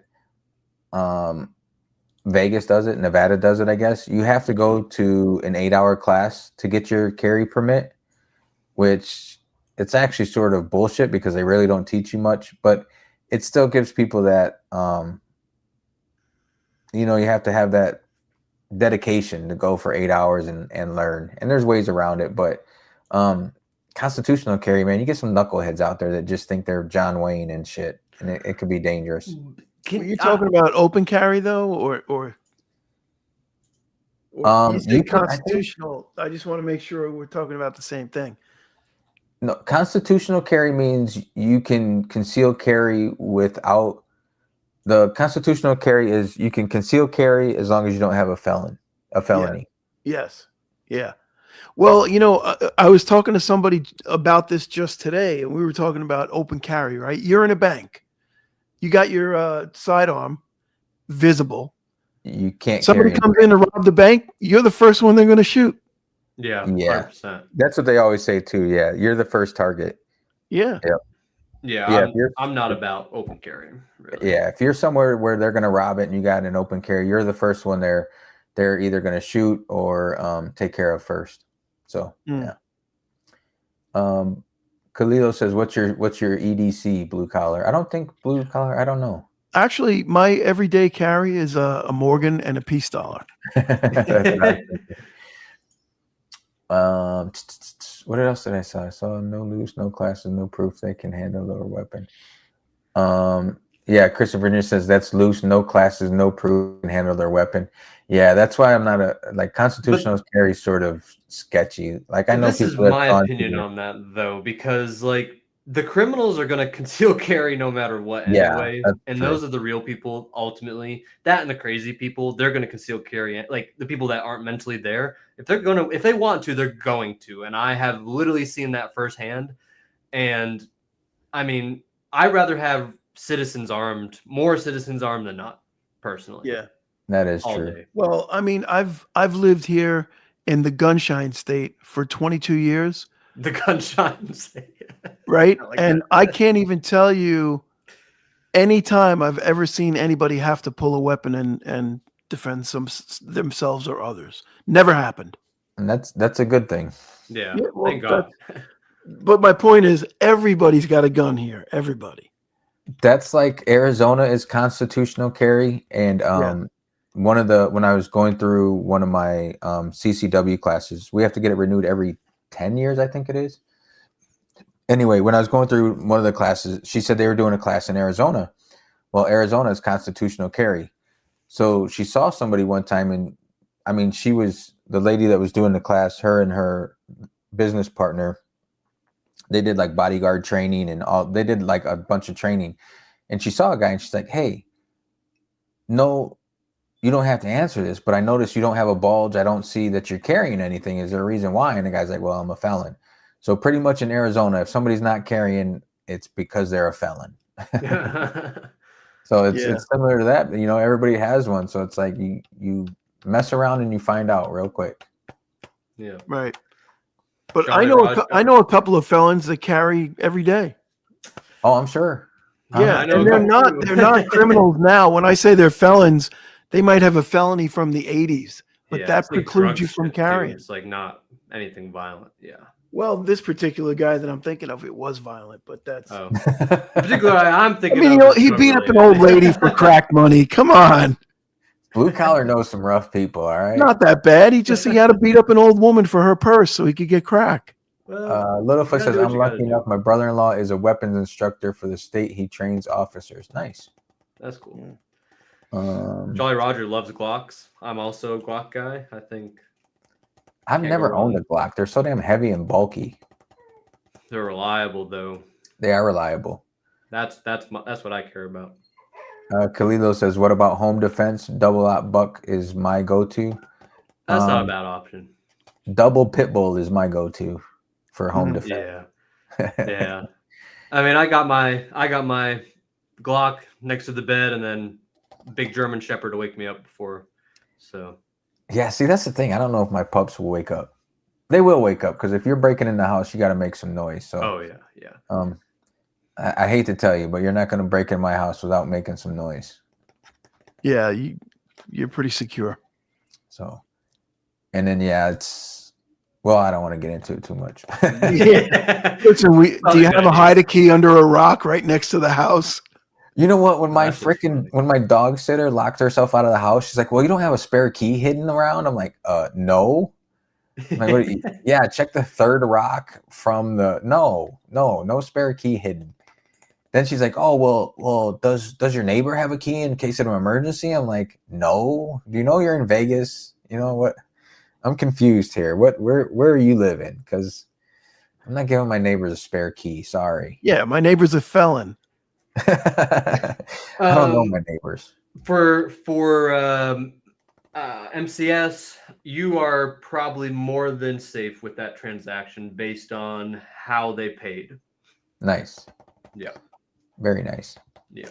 Now, I had a question, Nash. When I use the app, I don't know, maybe it's an Android thing. I don't know if it's an app thing or it's probably an Android thing because I think it does it when I use my phone on the website too. Okay. But like if I scroll down a little ways and I find a piece I want to look at, I click on that piece, and then when I go all the way back to the top. Yes. That's a website thing.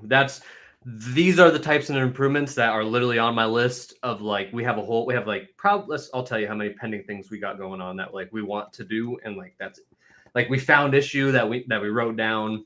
That's one of them. We got that drives me 25 current things that we have looking at right now.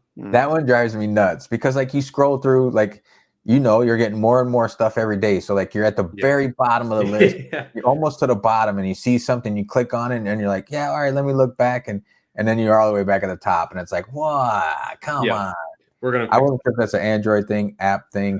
That's a website. Thing. That's a whole website deal. You do that on desktop too. It's a little less noticeable on desktop because you have a bigger screen. But I actually have a question for you. Yeah. When you go into the seller hub, right, and you look at your items listed for sale, okay, is there a way to bump everything in a mess? No. What is that a possibility or? Oh yeah, definitely. Because bumping them one at a time blows. I got to be honest, because the same thing happens. It makes you dedicated, man. Yeah, it was almost intentional to do it that way because what happens is like you go and bump all your listings, you bump 25 things. Well, the whole top 25 is just one person. So yeah, but it's going to be that way anyway because I'm going to go through and bump everything. No, we just make you work for it. Yeah, but you know what you could do to alleviate that? Maybe you could. Do you know what we're it's all broken up in different categories. We're gonna we're gonna actually implement a real like algorithm in there where it's actually going to show you stuff that's relevant to you more or less, and then you have the option to filter down. So it's the whole bump thing is probably going to go away eventually. Oh, really? Yeah. So you're implementing a YouTube algorithm. So depending on what you click on, it's not so much. It's not going to be that crazy, I promise. But it's going to be more like better than what you've seen so far when it comes to like the homepage, because that is kind of like algorithm based. But this is going to be a much more elaborate, but not YouTube elaborate. I don't have YouTube money. And what do you base that algorithm on? Is it just? Is probably the most efficient way we've seen it is like a point based system based on. I'll pull it up. Give me a second because I don't have it. Like metal points, your metal point system? Or? No, it's going to be more like. Give me 1 second. Average Jane has a question for you. I left it up on the chat. What about the issue that I found? If the seller is trying to upgrade the shipping, it was clickable. I'm not familiar with that one, to be honest with you. Did you send that one to me or? I'm not sure about that one. Yeah, you know what it was. You know how like you check a certain box. The place where it was sensitive to the check wasn't under the box. Oh. It was kind of hiding off to the side. Oh. I don't know what they call that. There's a name for that, but I don't know what it is. I got you. Jane, you should definitely just like open up a support ticket, because what happens is it goes to our customer service girl, and then she immediately, whenever she sees it, and she's here from 10 a.m. to 6 p.m. our time, Eastern time. And anytime anything comes in, or even before, like anything from like this time, if you were to send that right now, she would tell our development team tomorrow, and like let them know. So like I'm very appreciative that everyone likes to come to me for stuff, but honestly, you shouldn't, because it gets lost in the weeds. Some stuff doesn't, but some stuff does, definitely. So if you ever need like immediate attention, it's always best just to go to open up a ticket or hit the chat, because our customer service people will see it and make sure it goes to the right area. I also have like the score, what I was talking about for the algorithm. So it's like a scoring based thing. So like, okay, here's some scores. So like 20% would weigh on personal affinity. Quality of the listing would be like 12%. Freshness of the listing, as in if it was new, would be 10%. Price efficiency, which is like based on pricing, would be 8%. Social proof, which would be based on the seller, would be 5%. And then there's some other things on there too. But like based on like the quality of the listing, the quality of the seller, and based on what you viewed, stuff like that. Gotcha. Yeah. So Littlefoot says, how many grams are on the table? So I jokingly, this is a joke, I said that's going to be the game of the night. Guess how many grams. Yeah. Remember as a kid, you used to have like a jar of the teacher would have a jar of jelly beans, and whoever guesses the number of jelly beans in there, Yeah. Littlefoot says 279. Matt Wingate says 147. It's less than 279. I know that. Do you know the exact number? No, I have no idea. You don't even know. The guy who has them doesn't even know. I mean, at one point it was 300, but then I had the last show. I'm not sure how many I gave away. I know I got 6 of them. So what was that? That was a 100 spin game, so there was probably 90. So it might be like 210, maybe. Wait, let's make it bigger so we can count them. Do I have to count all these now? What the? There's some cool ones. Look at that, though. There's some pretty cool ones. That's a good shot. Why don't you put your hand in those and jingle them around a little bit? They're not mine anymore. They're not mine to play with. There are some cool ones in there. They are until you ship them. They're spoken for. Yeah, there's like a King Tut one in there. There's some buffalo ones, and then there's one with a fish. They are cool. Like this one, there's one. Where is it? That one's got like a little King Tut or something on it. I don't know. So what are you saying? You're saying if somebody guesses the right amount, they'll get a free gram? These are spoken. I told you I might not even have enough grams to give away that I freaking sold that thing. I got to figure out the math. Oh, an ounce. Okay, an ounce then. Plus, I got to freaking count them all. We'll be here too long for that. Rain Man, definitely 254. Yeah. If they're on the table, they're touchable. Yeah, that's true. But they're spoken for.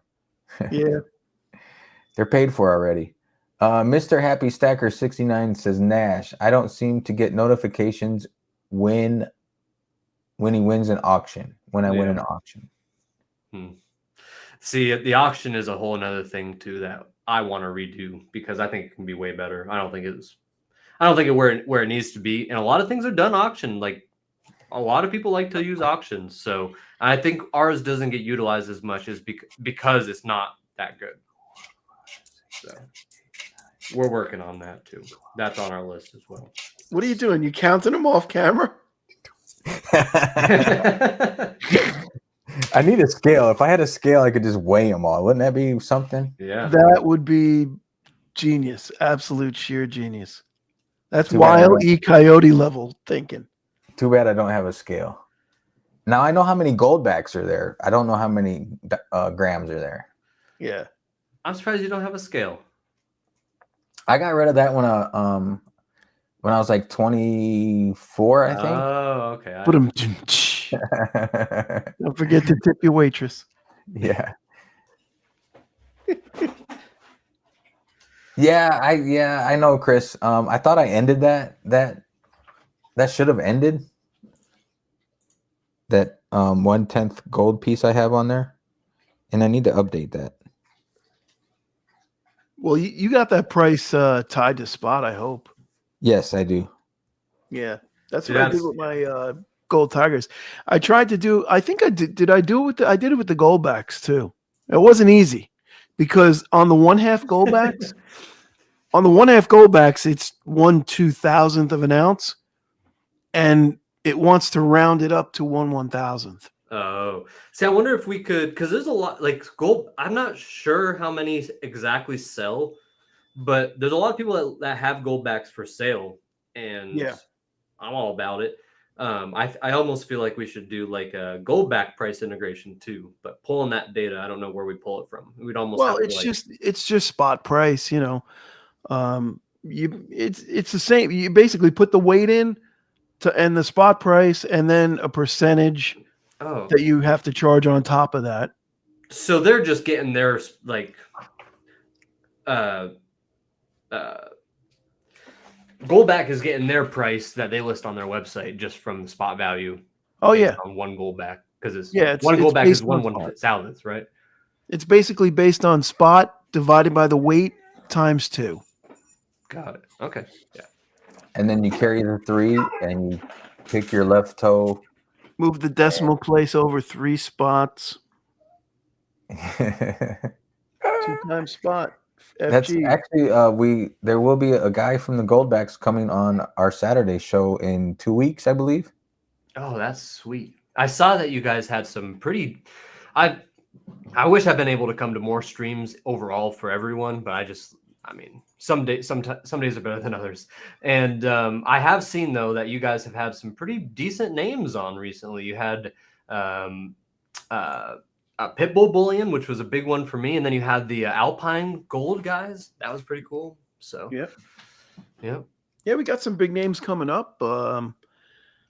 We had Nash from preciousmetals on recently. yeah. I don't know. I wouldn't consider me a big name, but that's always a good one. It. He's doing good things in the community. Someday, like maybe 5 years from now, you know. Yeah, that's true. That could be. You're gonna be like the guy that invented eBay.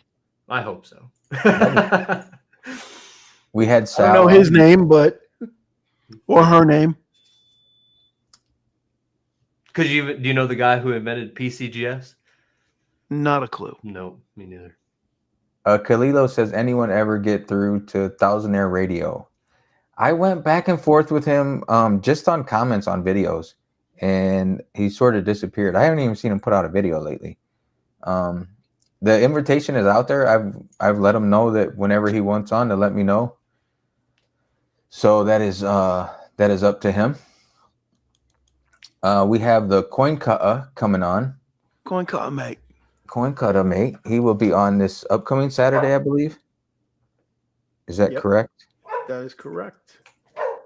So we actually have a guest for next Saturday. That's awesome.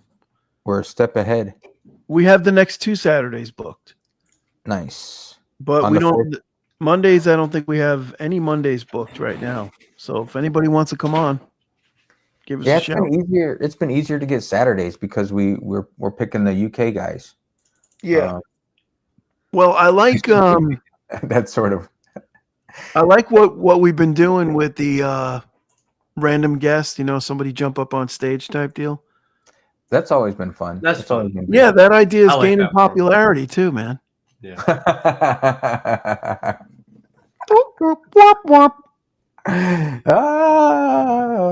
Sorry, LBS. Ay, que cazzo. There's so many other people that I would love to have on the show, but to get a hold of them is like, I don't know how to do it because they don't have their emails in their channel, stuff like that. Peace out, Matt. Appreciate you a lot, my friend. Thank you, Matt. Matt. Brother. Thank Be you. good, Matt. Yeah. Matt Chuck, I got to make you a mod. Hold on before you leave. All right, you got a wrench, Matt. Hell Did we miss any? I think we're all caught up on everything up there. Nice. I was doling out a lot of wrenches tonight. Khalil said, "Did I just hear Italian?" Que cazzo. Yeah. Mannaggia Guido morto. Maharon. Maron, that's Jersey Italian. That's where I learned it. When I lived in Jersey. That's like the only Italian that and Bafangul. Yeah, that's Jersey too, though. That's But Jersey too. that's like Tony Soprano Italian. Yeah, Jersey shit. It's funny. There's videos on YouTube where they take American Italian pronunciations of food and they play it for an Italian and they like bust out laughing. They're like, "Oh, what is this mozzarella? It's mozzarella." Yeah, yeah. They actually say it as it's spelled. I think is that a Jersey thing too? Mozzarella. Pretty much. Jersey, Brooklyn, you know. When they say that, I'm just like, I just cringe. I'm like, okay, it's fucking mozzarella, all right? Yeah. I'm like, we get it. You have a little bit of Italian in your blood. Yeah. The worst is Tony Soprano when he said gabagool, gabagool, gabagool, some shit. Gabagool. Gabagool. That's it. Go Yeah, back and gabagool. watch that, but I have never watched it. Sopranos. Yeah, I know. I've seen memes all day long about it, but it was good for a minute. It's a TV show, right? Yeah, it was a TV show in the 90s, early 2000s. Did you just say it was like you didn't know what it was? The Sopranos? Liz, I know what it is. I know. Dude, how old are you? Take a guess. 34. Oh, fuck, man. I look that old? I don't know, man. The beard throws me off. Wait, let me make your screen full here. Look into the camera. Get closer. 29. I'm 25. Are you? I am. Dude, you know why I would put you at 30 or above? Because your business acumen. Smart man. I've been doing it for I've been hustling one way or another since like. Dude, I would have never put you on 25, and that's not an insult. I appreciate it. No, I appreciate that. Yeah, no, I'm a bit younger than everyone probably seems or thinks. Yeah, no. Anybody in the chat, did you think he was only 25? That's crazy. I would have never thought that. Yeah. And it's not because like you look old. I'm saying you carry yourself like a mature businessman, and that's usually something you don't see at 25. That's what I'm here for. So Littlefoot had a good suggestion earlier, and I'm sure you could probably. I know with your technology background, you'd be able to do it. But you need a pure metals background. I know. What I need to do is set up the green screen, and then it'd be like the old days. But I got lazy, and I also think people also semi appreciate the realness of like. Fair enough. I am, you know what I mean? But I have thought about trying to do something with the wall back here and put like some shelves or something. I just haven't gotten to it yet. As you can see, the same pile of stuff is here since I've moved in. If you go back and watch all my content. What's funny is blue collar. My wife saw me like doing putting together like a little short promo for today, and she said that Nash looks more like my brother than my brother and I. She said Nash could be my brother more than my brother actually is. Oh, no. Really? I guess I haven't really seen you, so I don't know. Yeah, it's time for a face reveal. Come on, Vegas. Give us a quick face reveal. No. Send me a picture. Put a pair of sunglasses on or something. I could figure it out another way. She says my brother and I look nothing alike, so. Well, it was like the one stream that you did with your brother, I couldn't tell you guys apart hardly. Like it was when we were talking, tough. Yes. That was very difficult. It's funny for sure. Space Miner, what's up? When I call home, they're always like, "Okay, which one is this?" And we're 5 years apart, so. Yeah, Matt Wingate says the business integrity thought you were older as well, Nash. Yeah, it's not a looks thing. It's a knowledge and the way that's good too. Yeah, I really appreciate it, guys, because I'm not like trying to hide it. Obviously, I told you guys, but it's also like, I want people to take me seriously, and I'm here to actually do the thing. So, yeah, but honestly, the beard does make you look a little bit older, but yeah, it helps for sure. I like the beard. Yeah, I look like a baby without the beard. It's been a long time. Yeah. It When I happens, first right? started dating my wife, I had to grow a beard because she said I looked too young when I shaved. So, Yeah. but now as I've gotten older, she's like, "Will you shave?" It make you look younger. So I don't know what that's going on there.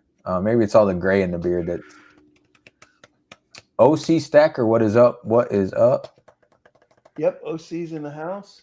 Wait, hold on. OC got to get a wrench. Love my hole punchers. Boom. Oh, okay, I got you. I'm doing an LBS. I'm giving everybody a wrench tonight. Hey, that's not LBS doesn't do that. Sure he does. He gives everybody a wrench. No, Yeah. I Vegas don't. Hacker doesn't do that. I don't have a wrench. LBS took my wrench away. Oh, he definitely took your wrench away. He What took is my wrench LBS away. up to nowadays? I haven't been keeping up with him. He doesn't show up in my algorithms as much. He took my wrench away and has not given it back. Yeah. He's good. He's back in Vegas.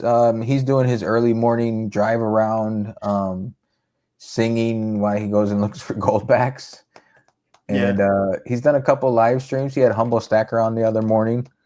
Dude, he does a lot of live streams. He does. That's his main thing is live streams. He did 2 like in a And single shorts. day that one time, a couple days ago.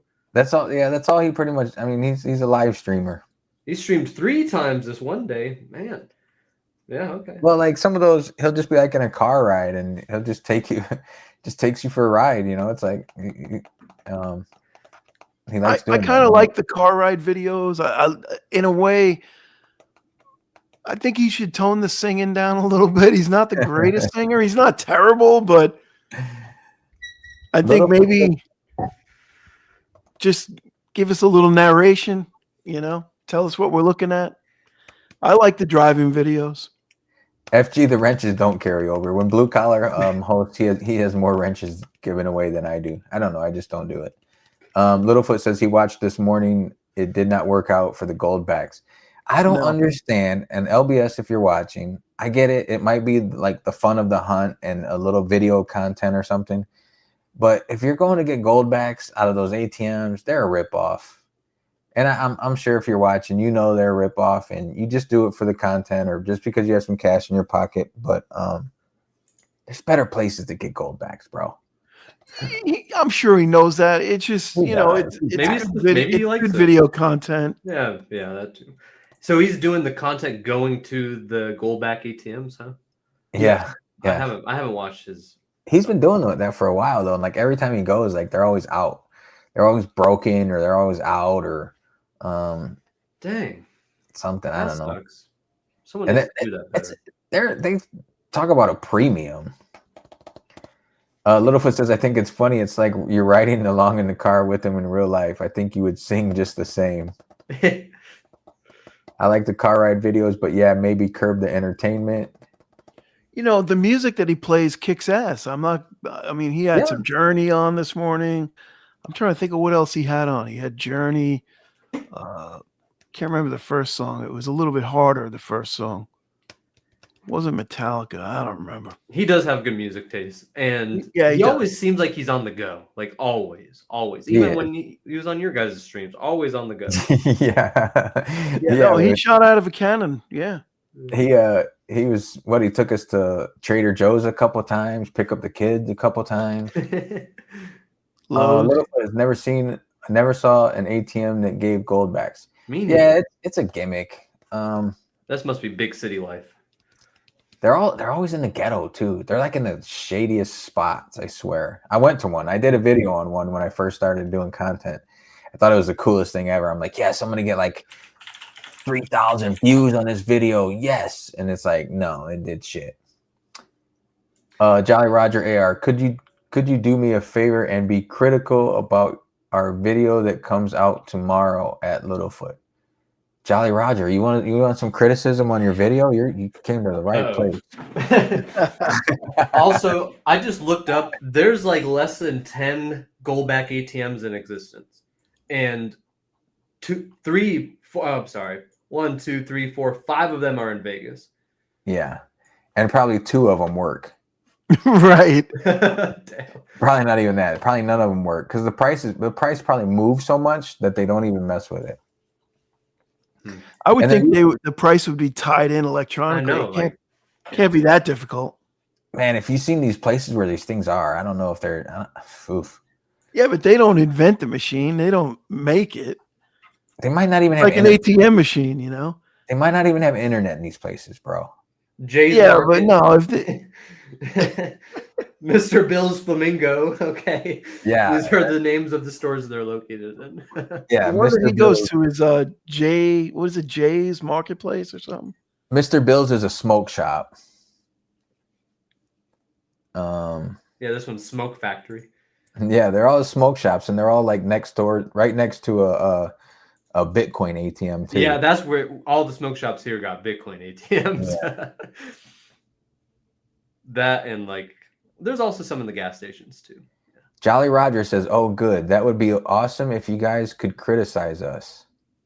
Yeah, why not? Jolly Roger, you know what? Maybe next week we just play your videos, and we just do a review Jolly Roger video A on rate Monday the night. Jolly Roger video live stream?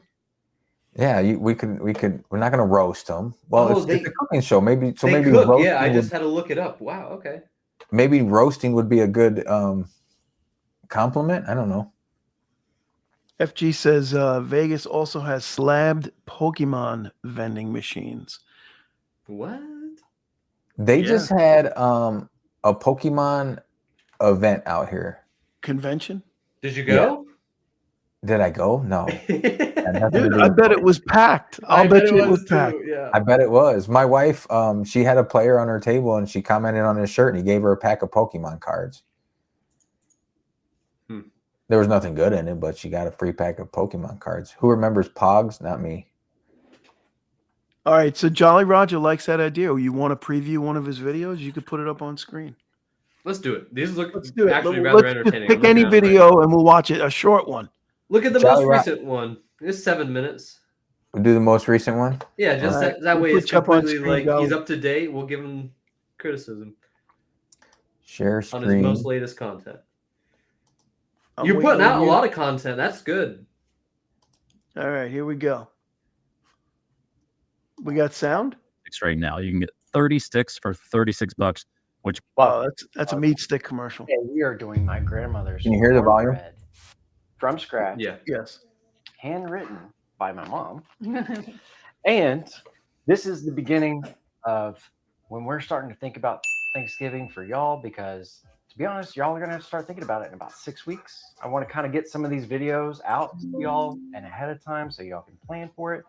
So the first thing we're going to do is grandma's cornbread, and we're going to use some of that cornbread in our next video to make Granny Jane's dressing. If y'all like stuffing, you can use it as stuffing, dressing. We like dressing. I don't like stuffing birds. I prefer to spatchcock my bird. It cooks quicker. It's nice. We'll do a video on it. I think we've done one. A chicken one. We did a chicken one. We'll do a turkey this year. You know, spice it up a little bit. So to get started, we're going to grease our pan. We have leftover bacon grease, and that anytime you cook bacon, just reserve the bacon grease. You never know when you're going to need it, and I don't think it really goes bad. As long as you have a cover on it. Cover it up. So we're going to grease the pan. We're going to put it in the oven, let it heat up. Now we're going to mix in our dry ingredients. I have 2 cups, cup and a quarter of cornmeal. We're using yellow, and I mean, that's kind of how cornbread is. It's yellow cornmeal. If you have white, you can use white. I have some baking soda. I have half a teaspoon. We have some salt, 3/4 of a teaspoon. Put that in. We're going to do all of our dry ingredients. A little bit got stuck in the bottom. Then we have some flour, all the measurements, description below. 3 tablespoons of flour. 1 teaspoon of baking powder. That's our leavening agent. I'm going to throw that in there. And then we have some sugar. 1 tablespoon. I'm liking We're going to this. give that a good mix because we want all of our dry ingredients well I'm getting combined hungry. before we go ahead and mix in our wet ingredients. It's got 2 cameras. Just like any other baking Nice. aspect. Oh, is that little This is clip-on super thing? simple, Is a camera? quick, That's a mic. easy to get done. Okay, we got our dry ingredients all combined.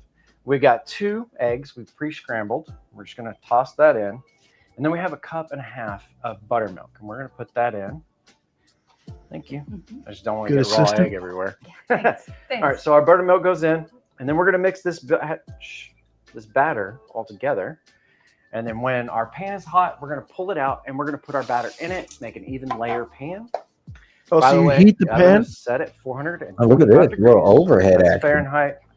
I'm still working on Celsius. I never grew up with Celsius. So I think 150 is around 350. So it's going to be on Celsius. Probably 130-ish, somewhere around there. I like the whole bacon grease But we're theory. going to mix this batter thoroughly. And then we're going to wait for our dish. And I mean, that's it. That's this whole thing.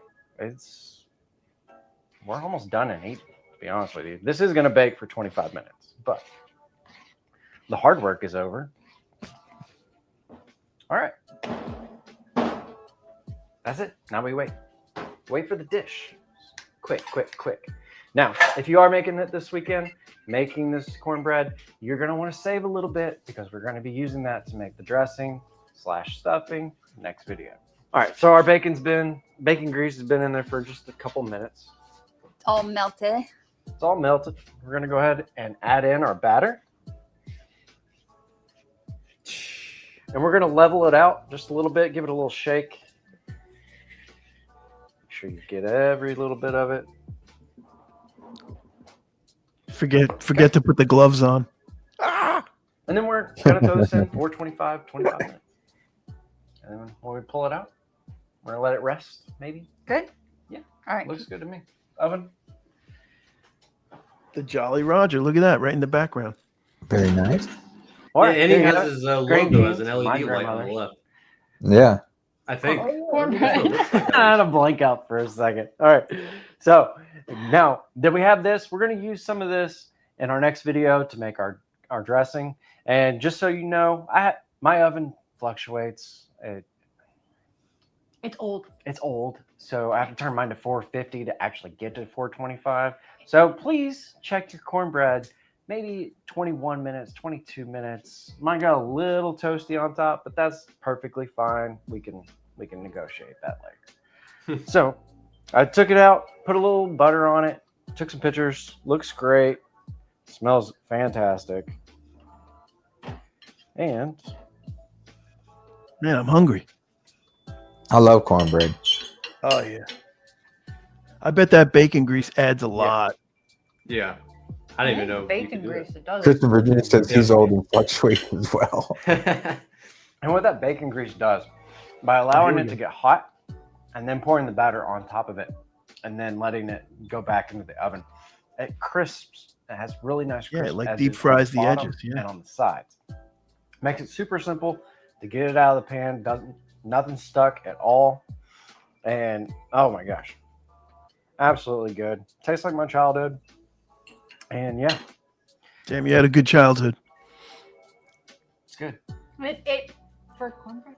I know. See, not a bad Cornbread. but you know, that's fine. It's the That's bacon. fine. I grease on still it. love her, Better. but I wish she liked bread more. But that's okay. Thank you for being here. Please like, comment, share, subscribe. And this month, we're not taking suggestions this month just because we have so many to get through. We're going to put everybody back in. Hasn't won yet. Well, we have one suggestion right now, and we're already going to do it. Yeah, we already said we're going to do it. So we're going to put everybody back in. We're going to do a drawing at the end of the month, and then whoever wins, we'll select that. We'll do it next month. And yeah, sorry to warn you about 6 weeks out to start thinking about Thanksgiving. 'Cause Yeah, it's coming quick. But anyway, peace. Nice. Deuces. We have leftover mac and cheese still. From last night. If you think we gourmet like all the time, we definitely do not. Is this like a little blooper reel No, here? we're at the end? lazy just like everybody else. I know you got me. When we want fancy stuff, we don't have to go out to dinner. We just Oh, make it wow. out. I broke one. I don't know if it was like too cold or what, but I put it in the oven and I don't, or if it was the temperature was too hot in the oven and it just, I'm cooking Shattered. and all of a sudden, boom! I was like, uh oh. We're not eating that. No. If that ever happens, just throw away the food. Don't Yeah. digest glass. 'Cause Yeah. That is very bad. You'll end up in the hospital and you're going to have to go through surgery to get that out. I'm hoping everybody knows. Who knows? I mean, society today, they don't know. You just gotta reach in bare hand. All right, chat. What's the verdict? You. Very I have nice, some. I very have a couple nice. notes as well. Are you guys? All right. I liked it. I What did a, too. that was that was really good. Well done. Yeah, definitely good, man. Kept my interest the whole way through. Good. You guys worked together as a team very well. Yeah. And the food looked great. Awesome. I think the video quality was very good. The camera's quality is very good. You guys are both comfortable in front of the camera. That's awesome. I think Average Jane made a very good point. For people, there's a lot of people my age, especially, and this type of content appeals to everyone. A lot of people my age do not have the attention span to like sit there and like watch that to completion without maybe more jump cuts, a little more like. I also thought of like points in the video where you like when you're pouring the mixture into the glass, whatever you call it, the pan, I guess, whatever it is. Pyrex dish. Yes, there you go.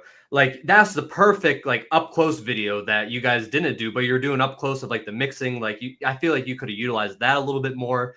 But I would say overall the quality is really good. I think you need to get to like I'd like to see your retention rate on the video and see how long people actually stayed to watch it. But just like trying just to retain people and just keep it like almost make it like feel like storytelling, to a certain extent.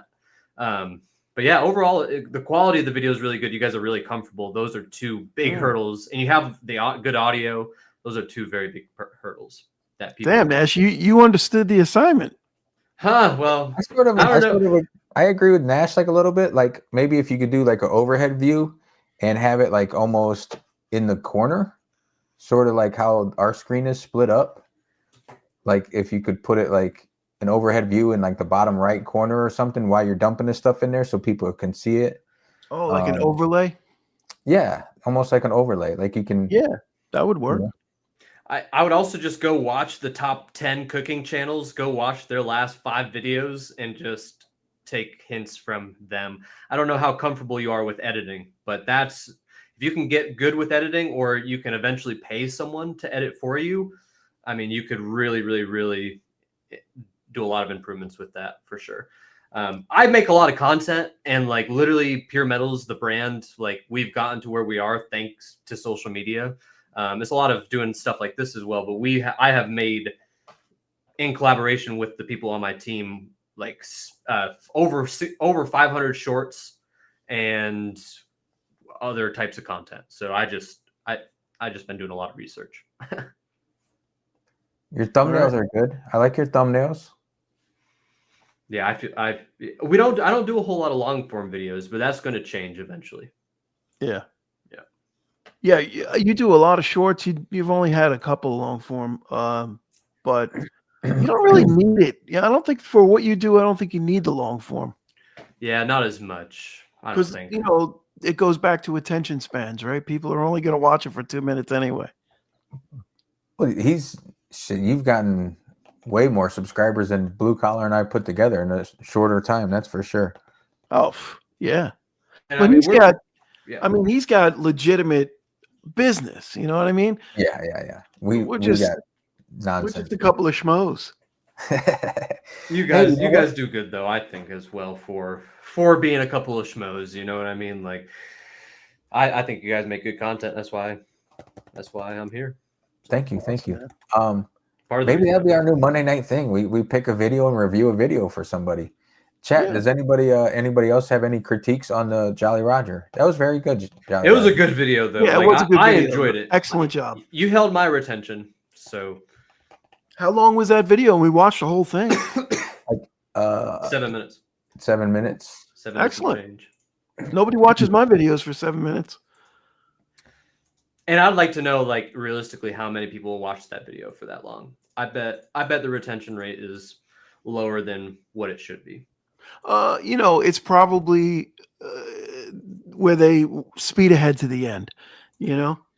A lot of people drop off. I don't know how much you guys look into it, but there's a lot of drop off if your content's not good. Like 80% of the people are gone in the first 10 seconds, and that's not for long form. Long form is a bit different, but on the shorts, like the shorts are major. Like you have to grab attention. If not, they're gone.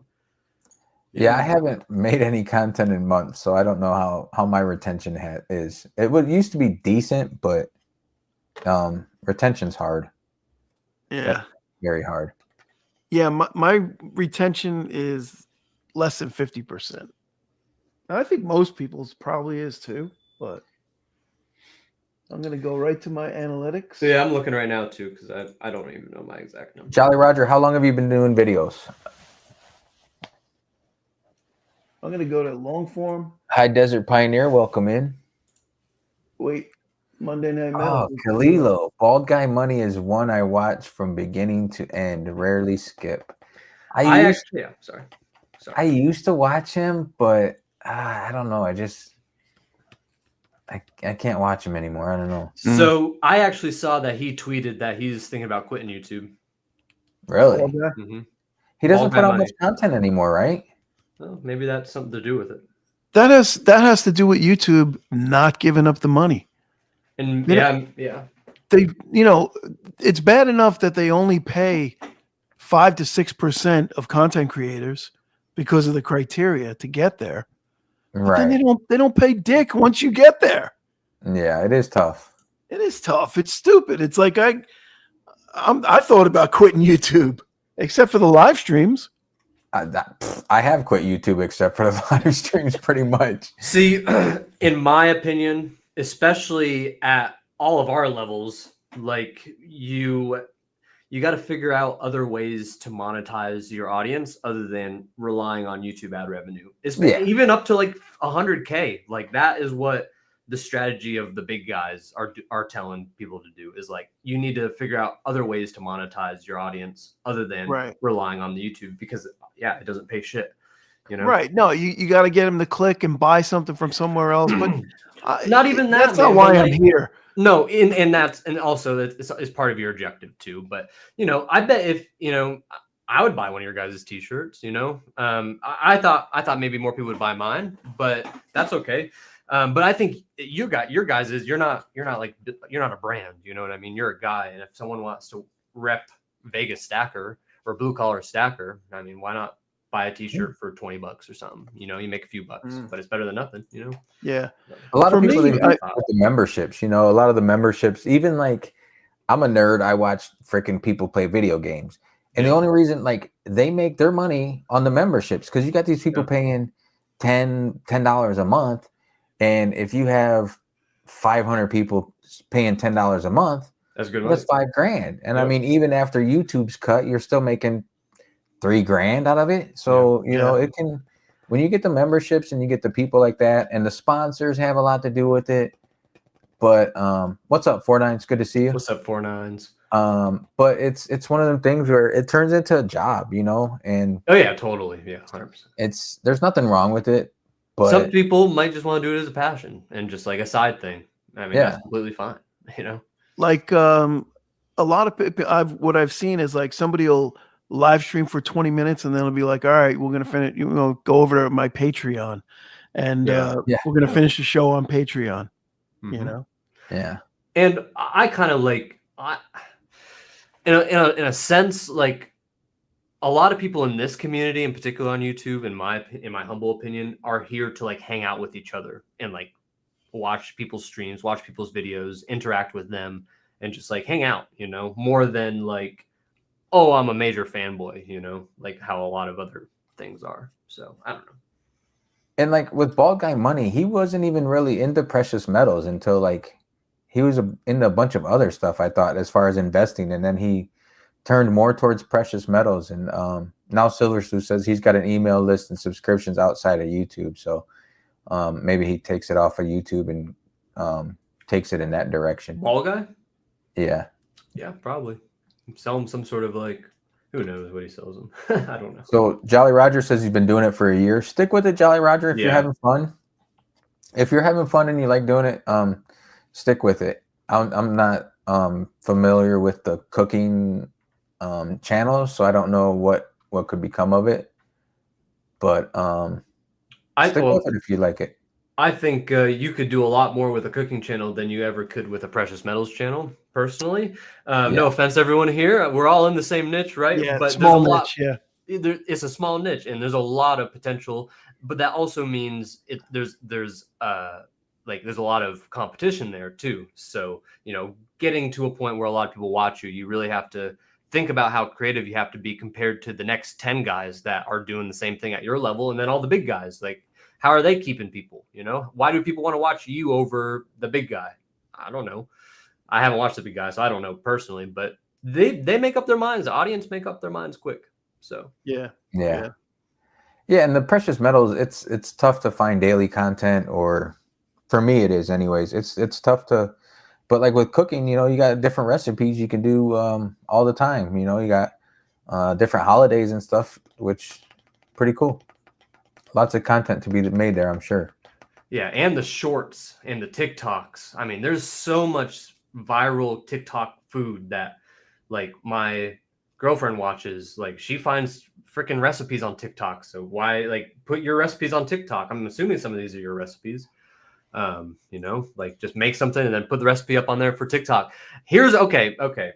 This is really off topic for metals, but Jolly Roger, here's how you can make some money. You're off of your channel. You're making these videos, let's say a short, let's say a long form video, whatever it is. And you can, if it's really something cool that's unique, like a unique food that no one has ever eaten, or that's just something that people just don't think of, or maybe something that's rather generic that you just really have perfected, you could sell that recipe for $4.99 a piece. People pay all day for recipes and cookbooks and all this stuff. That's a really good way you could monetize, in my opinion. Good opinion. Very true. Yep. Littlefoot says, if Yen can, you can. Yen can, you can. 4-9s. I haven't seen much content out from 4-9s lately. What are you doing, 4-9s? Taking a break? I figured he was on summer break, maybe. But I think he just put out one out the other day. I watched it. What was it? I don't remember. I'm sorry, 4-9s. I'm getting old. Baklava. It's too late to start silver stacking. Oh, that's what it. Yeah, that's what it was. Oh yeah, it is too late. I need to watch that. Yeah, and I'm pretty sure he came to the conclusion that it's not too late. See, this is why 4-9s is getting 12K views, because 4-9s is a storyteller. He'll sit there and walk you through this, the whole, it feels like I don't know. I don't have it exactly, other than it feels like I'm listening to a story about whatever he's talking about. Yeah. It holds your retention really well. And that's why his last video 5 days ago is at 12K views. So, well, listen, I would say that in our genre, his channel is a blueprint for success for everybody. But how many channels can we have like that? You know what I mean? He could very easily compete with the big guys. Mm-hmm. And he will. Eventually. He will. And I think he will be there. Because he's got a formula, he's got a blueprint. He goes by a certain a pattern, a certain type of video. And I'm also looking at all of his thumbnails are also the same. Yes. A lot of arrows. Yep. But it's hard to argue with success. How do you? Yeah, no, it works. Yeah. Yeah. Good on you, 4-9s. Yeah, absolutely. He probably left 10 minutes ago. I haven't seen him chat, so. But 4-9s, if you're still here, good job. If you're not, go fuck yourself. The red arrow is definitely the red arrow and the candles. Just kidding, 4-9s. Love you, brother. And the red text. Yeah. Yep. And also, not good, bad idea, ignorance is bliss. Just it's like the wording in there is really meant to grab your attention. Let's see. I can tell. Yeah, I think he is gone. No, it says he's still here. He's still here. He's just being quiet. His name pops up in the chat. He's just absorbing the information we are that's sharing. Littlefoot. I thought it was him. Littlefoot's got the number one always. Littlefoot. Oh, B yeah. Taylor does too if B Taylor's around. B Taylor was in and out tonight. Yep. Yeah, I was just gonna look at that. Who had the number one? Littlefoot, Silver Sleuth, Kalilo, Matt Wingate, Jolly Roger, Chris in Virginia. Nice. Wow, Littlefoot's up to 250. Whatever that means. Fortnite says working his ass off, can't keep up with YouTube lately. Oh, is that? Yeah. Well, that'll do it. Yeah, life gets in the way. Yeah. It happens. It does. These bags on the stage here were supposed to be my video that I was going to film tonight. I just didn't get to it. I did 2 unboxings. I didn't like them, and I haven't messed with them since.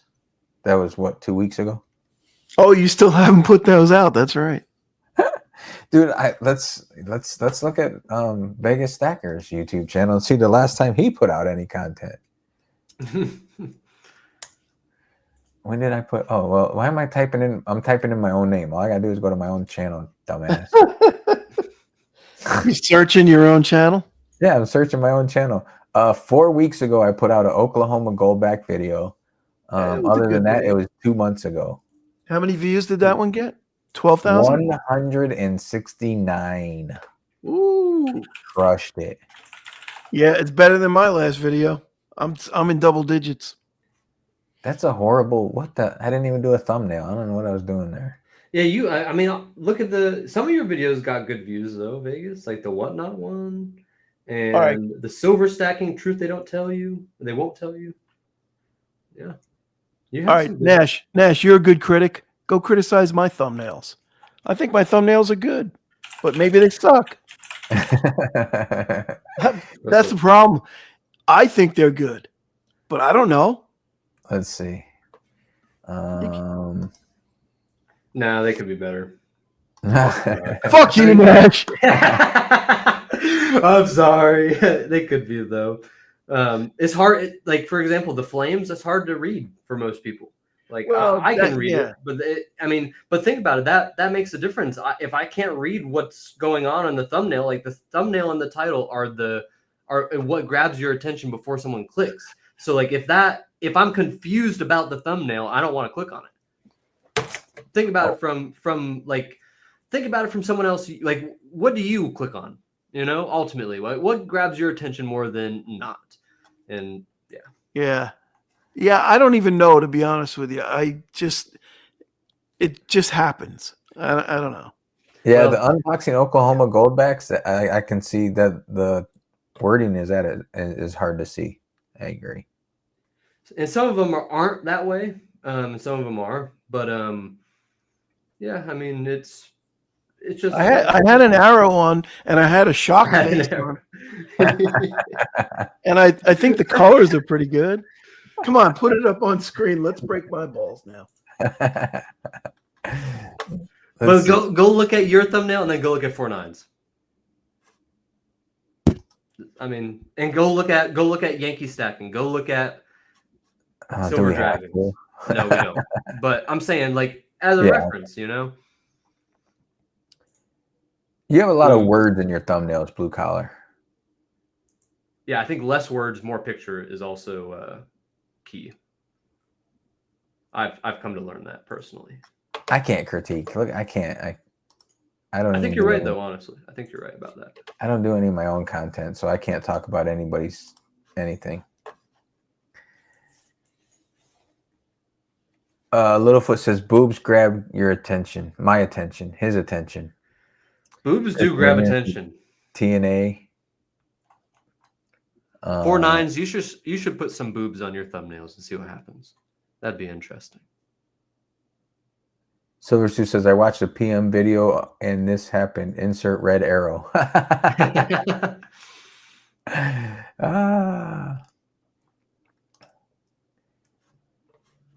Yeah, I haven't done shit lately. We've been doing live streams and getting guests twice a week. That's enough work for me. That's fair. And that could be your thing, you know. I mean, it is your thing now. I appreciate it. I think it's good. It's been working. We get good feedback with it, so Yeah. You have good guests too. I mean, that's awesome. we have done well with the guest aspect. Like I said, there's others that we want to get on and that are out there, but it's tough to reach everybody and to get everybody to respond. And Saturdays have been really cool because the UK crowd, it works out for them and us. They have with Stacker Social, it works, so it's been really cool. Yeah, I have been. Those are a little early for me. I'm usually not awake when those start, but yeah, it's early for me or late for me too. It's 9 a.m. right in the morning. We do it at 7 a.m. my time. So 10 until 9 a.m. Yeah, so yeah, I'm usually rolling out of bed on the weekends at that time. I don't usually sleep those days too much. Blue Collar, are you muted? What are you doing? I see you keep pushing stuff. Jolly is not serious about doing this YouTube thing yet. Uh-oh, what did Jolly say? What did Jolly say? Where? What did Jolly say? I like Jolly Roger. I'm gonna have to start watching it.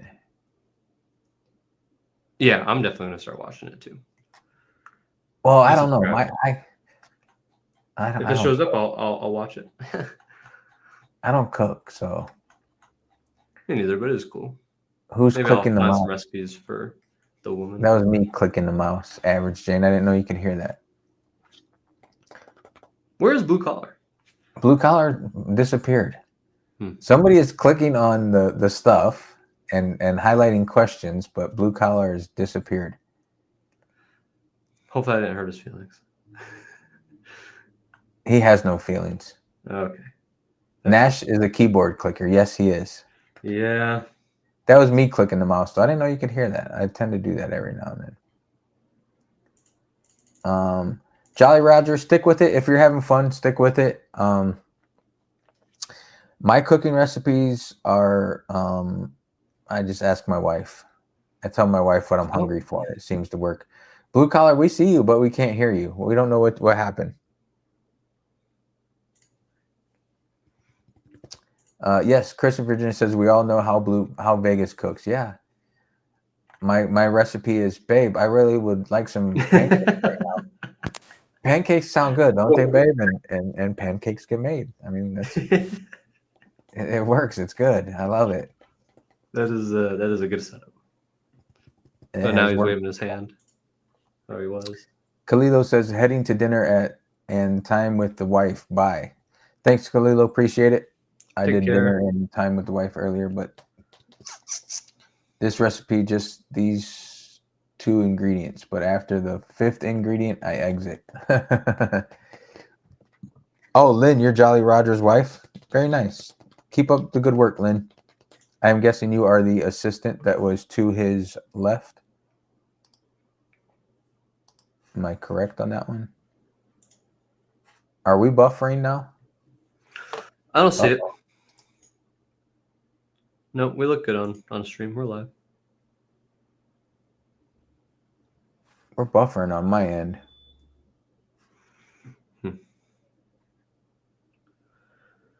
Chat, give us a thumbs up if you still hear us. We just started goofing off and assumed everybody knew. Yeah.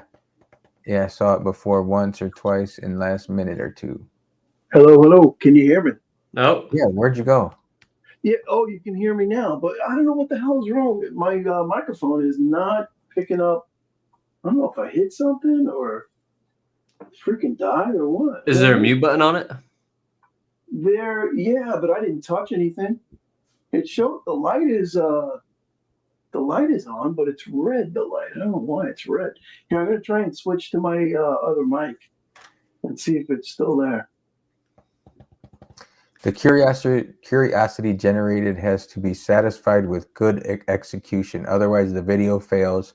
That's my philosophy, and it seems to work. You're doing a good job at it. I think you're spot on with that. The content shows and the views show. I bet the retention shows as well. Lynn E is the kind lady in the cooking video. Okay. The curiosity generated has to be satisfied with good execution. Otherwise, the video fails.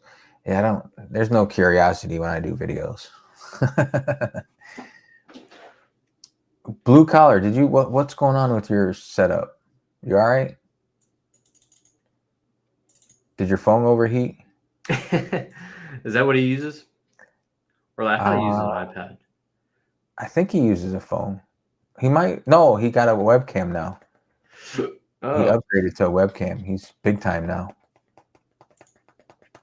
Yeah, audio upgrade, camera. A red upgrade. arrow took out BCS's mic. Can you hear me now? Whoa. The aliens there it are is. trying to take him. Are you being abducted by aliens, blue collar? Am I back? Am I back? You're back. You're back. Jesus, I don't know what happened. I had to unplug my microphone and plug it back in. Yeah, I don't know what happened. We lost you for like the last hour and a half. I know. But you guys did a great job carrying it. We do Vegas what we did. can. So we've been on for almost 2.5 hours, guys. I have some packaging up to do, like 60 some orders. Holy shit. Yeah. Have fun. Yeah. Oh, I gotta go get the ink off the front porch. I ran out of black ink on my printer, so I had to do the Amazon. Get it here today, Amazon shit. You have same day delivery? Yes. On some things, of course. Yeah. Yes, 49 says also take a bit of a risk. Risk can boost you. The silver stacking will ruin you. Video made me nervous to upload, but it worked. Yeah, yeah. Christian Virginia, silver thank you. stacking will ruin you. That video, yeah. Well, you have the following now, so you can do what Take you some need to chance. And Yeah, see you what can take a works. chance. Absolutely. Yeah. do. Yeah. Oh, so Littlefoot knows Lynn and Jolly Roger. It says they will be Oh. seeing each other in November. Very cool. Very Yes. nice. Yeah, I knew Jolly Roger was definitely one of Littlefoot's people because when Littlefoot came in with me while you were away, Jolly Roger was a big presence. Very nice. Yeah. Shout out Littlefoot. Shout out Jolly Roger. Shout Yeah. out Lynn. Shout out to all y'all. Oh, They're going to the coin show. Oh, nice. Where at? Oh, We're Good in night, November. 49s. Good night. Good night, 49s. Take care, brother. peace, love, and hair grease. All right, guys, I got stuff to do. Thank right. you guys for hanging. Thank you, Nash, for joining us and Absolutely. updating us. Thank you on for some having stuff. me. Appreciate it a lot. We all appreciate. I'm going to speak for the community. We all appreciate the hard work that you are putting in on this project and this platform, and we're hoping it succeeds and pays off for you as well as pays off for the community. Absolutely. That's what I'm here to do. So we'll see what happens. Here Yeah. for the ride. Yeah, We for sure, man. appreciate Keep up the good work, and I'll echo what Vegas said. Thank you so much for coming in and entertaining with us. Absolutely. Thank you guys in the chat. Thank you, Vegas. Thank you, Blue Collar. Thank you, Lynn, Jolly Roger, Littlefoot, Silver Sleuth, Matt Wingate, Chris in Virginia, 49s for popping in for a little bit there. FG, if you're watching while you're doing a little pour, maybe. Average Jane. B. Taylor, if you're hiding in the background. Whoever else. Kalilo, thank you. Thank you, one and all. We will be reviewing a new video next Monday. Stay tuned to see our next video review. All right, awesome. Who are we going to review next week? I don't know. Ooh, you should review me. Review Nash? Yeah, review my content. You do Well, you short. got to put out a full-length video then. Review my shorts. I'm not looking at your shorts. What do you mean? Wow. I am not Broke my looking at your heart. shorts, buddy. Oh, ha. All right, Yeah. guys. All right, Good thanks, night. guys. Here's knowledge. Saturday is the coin cutter, Saturday morning, and next Monday we are unaware of yet. Nash did his usual Know, where he just dips out. I like I that. meant Though. to ask him if he's on a 2-hour time limit with whatever he uses. I think he uses I could tell you what he uses. Hey, Yeah, He uses OBS Studio, I think, which is a 2-hour time limit. Oh, I got you. So he pushes it right to the limit, and then boom. I don't blame him. Well, maybe we should do that. Use a program that just shuts us off at 2 hours because we tend to linger. Yeah, no, true. We do. So let's not linger right now. We're just going to say goodnight and get out of here. All right. See you guys later. Take care. Later, guys.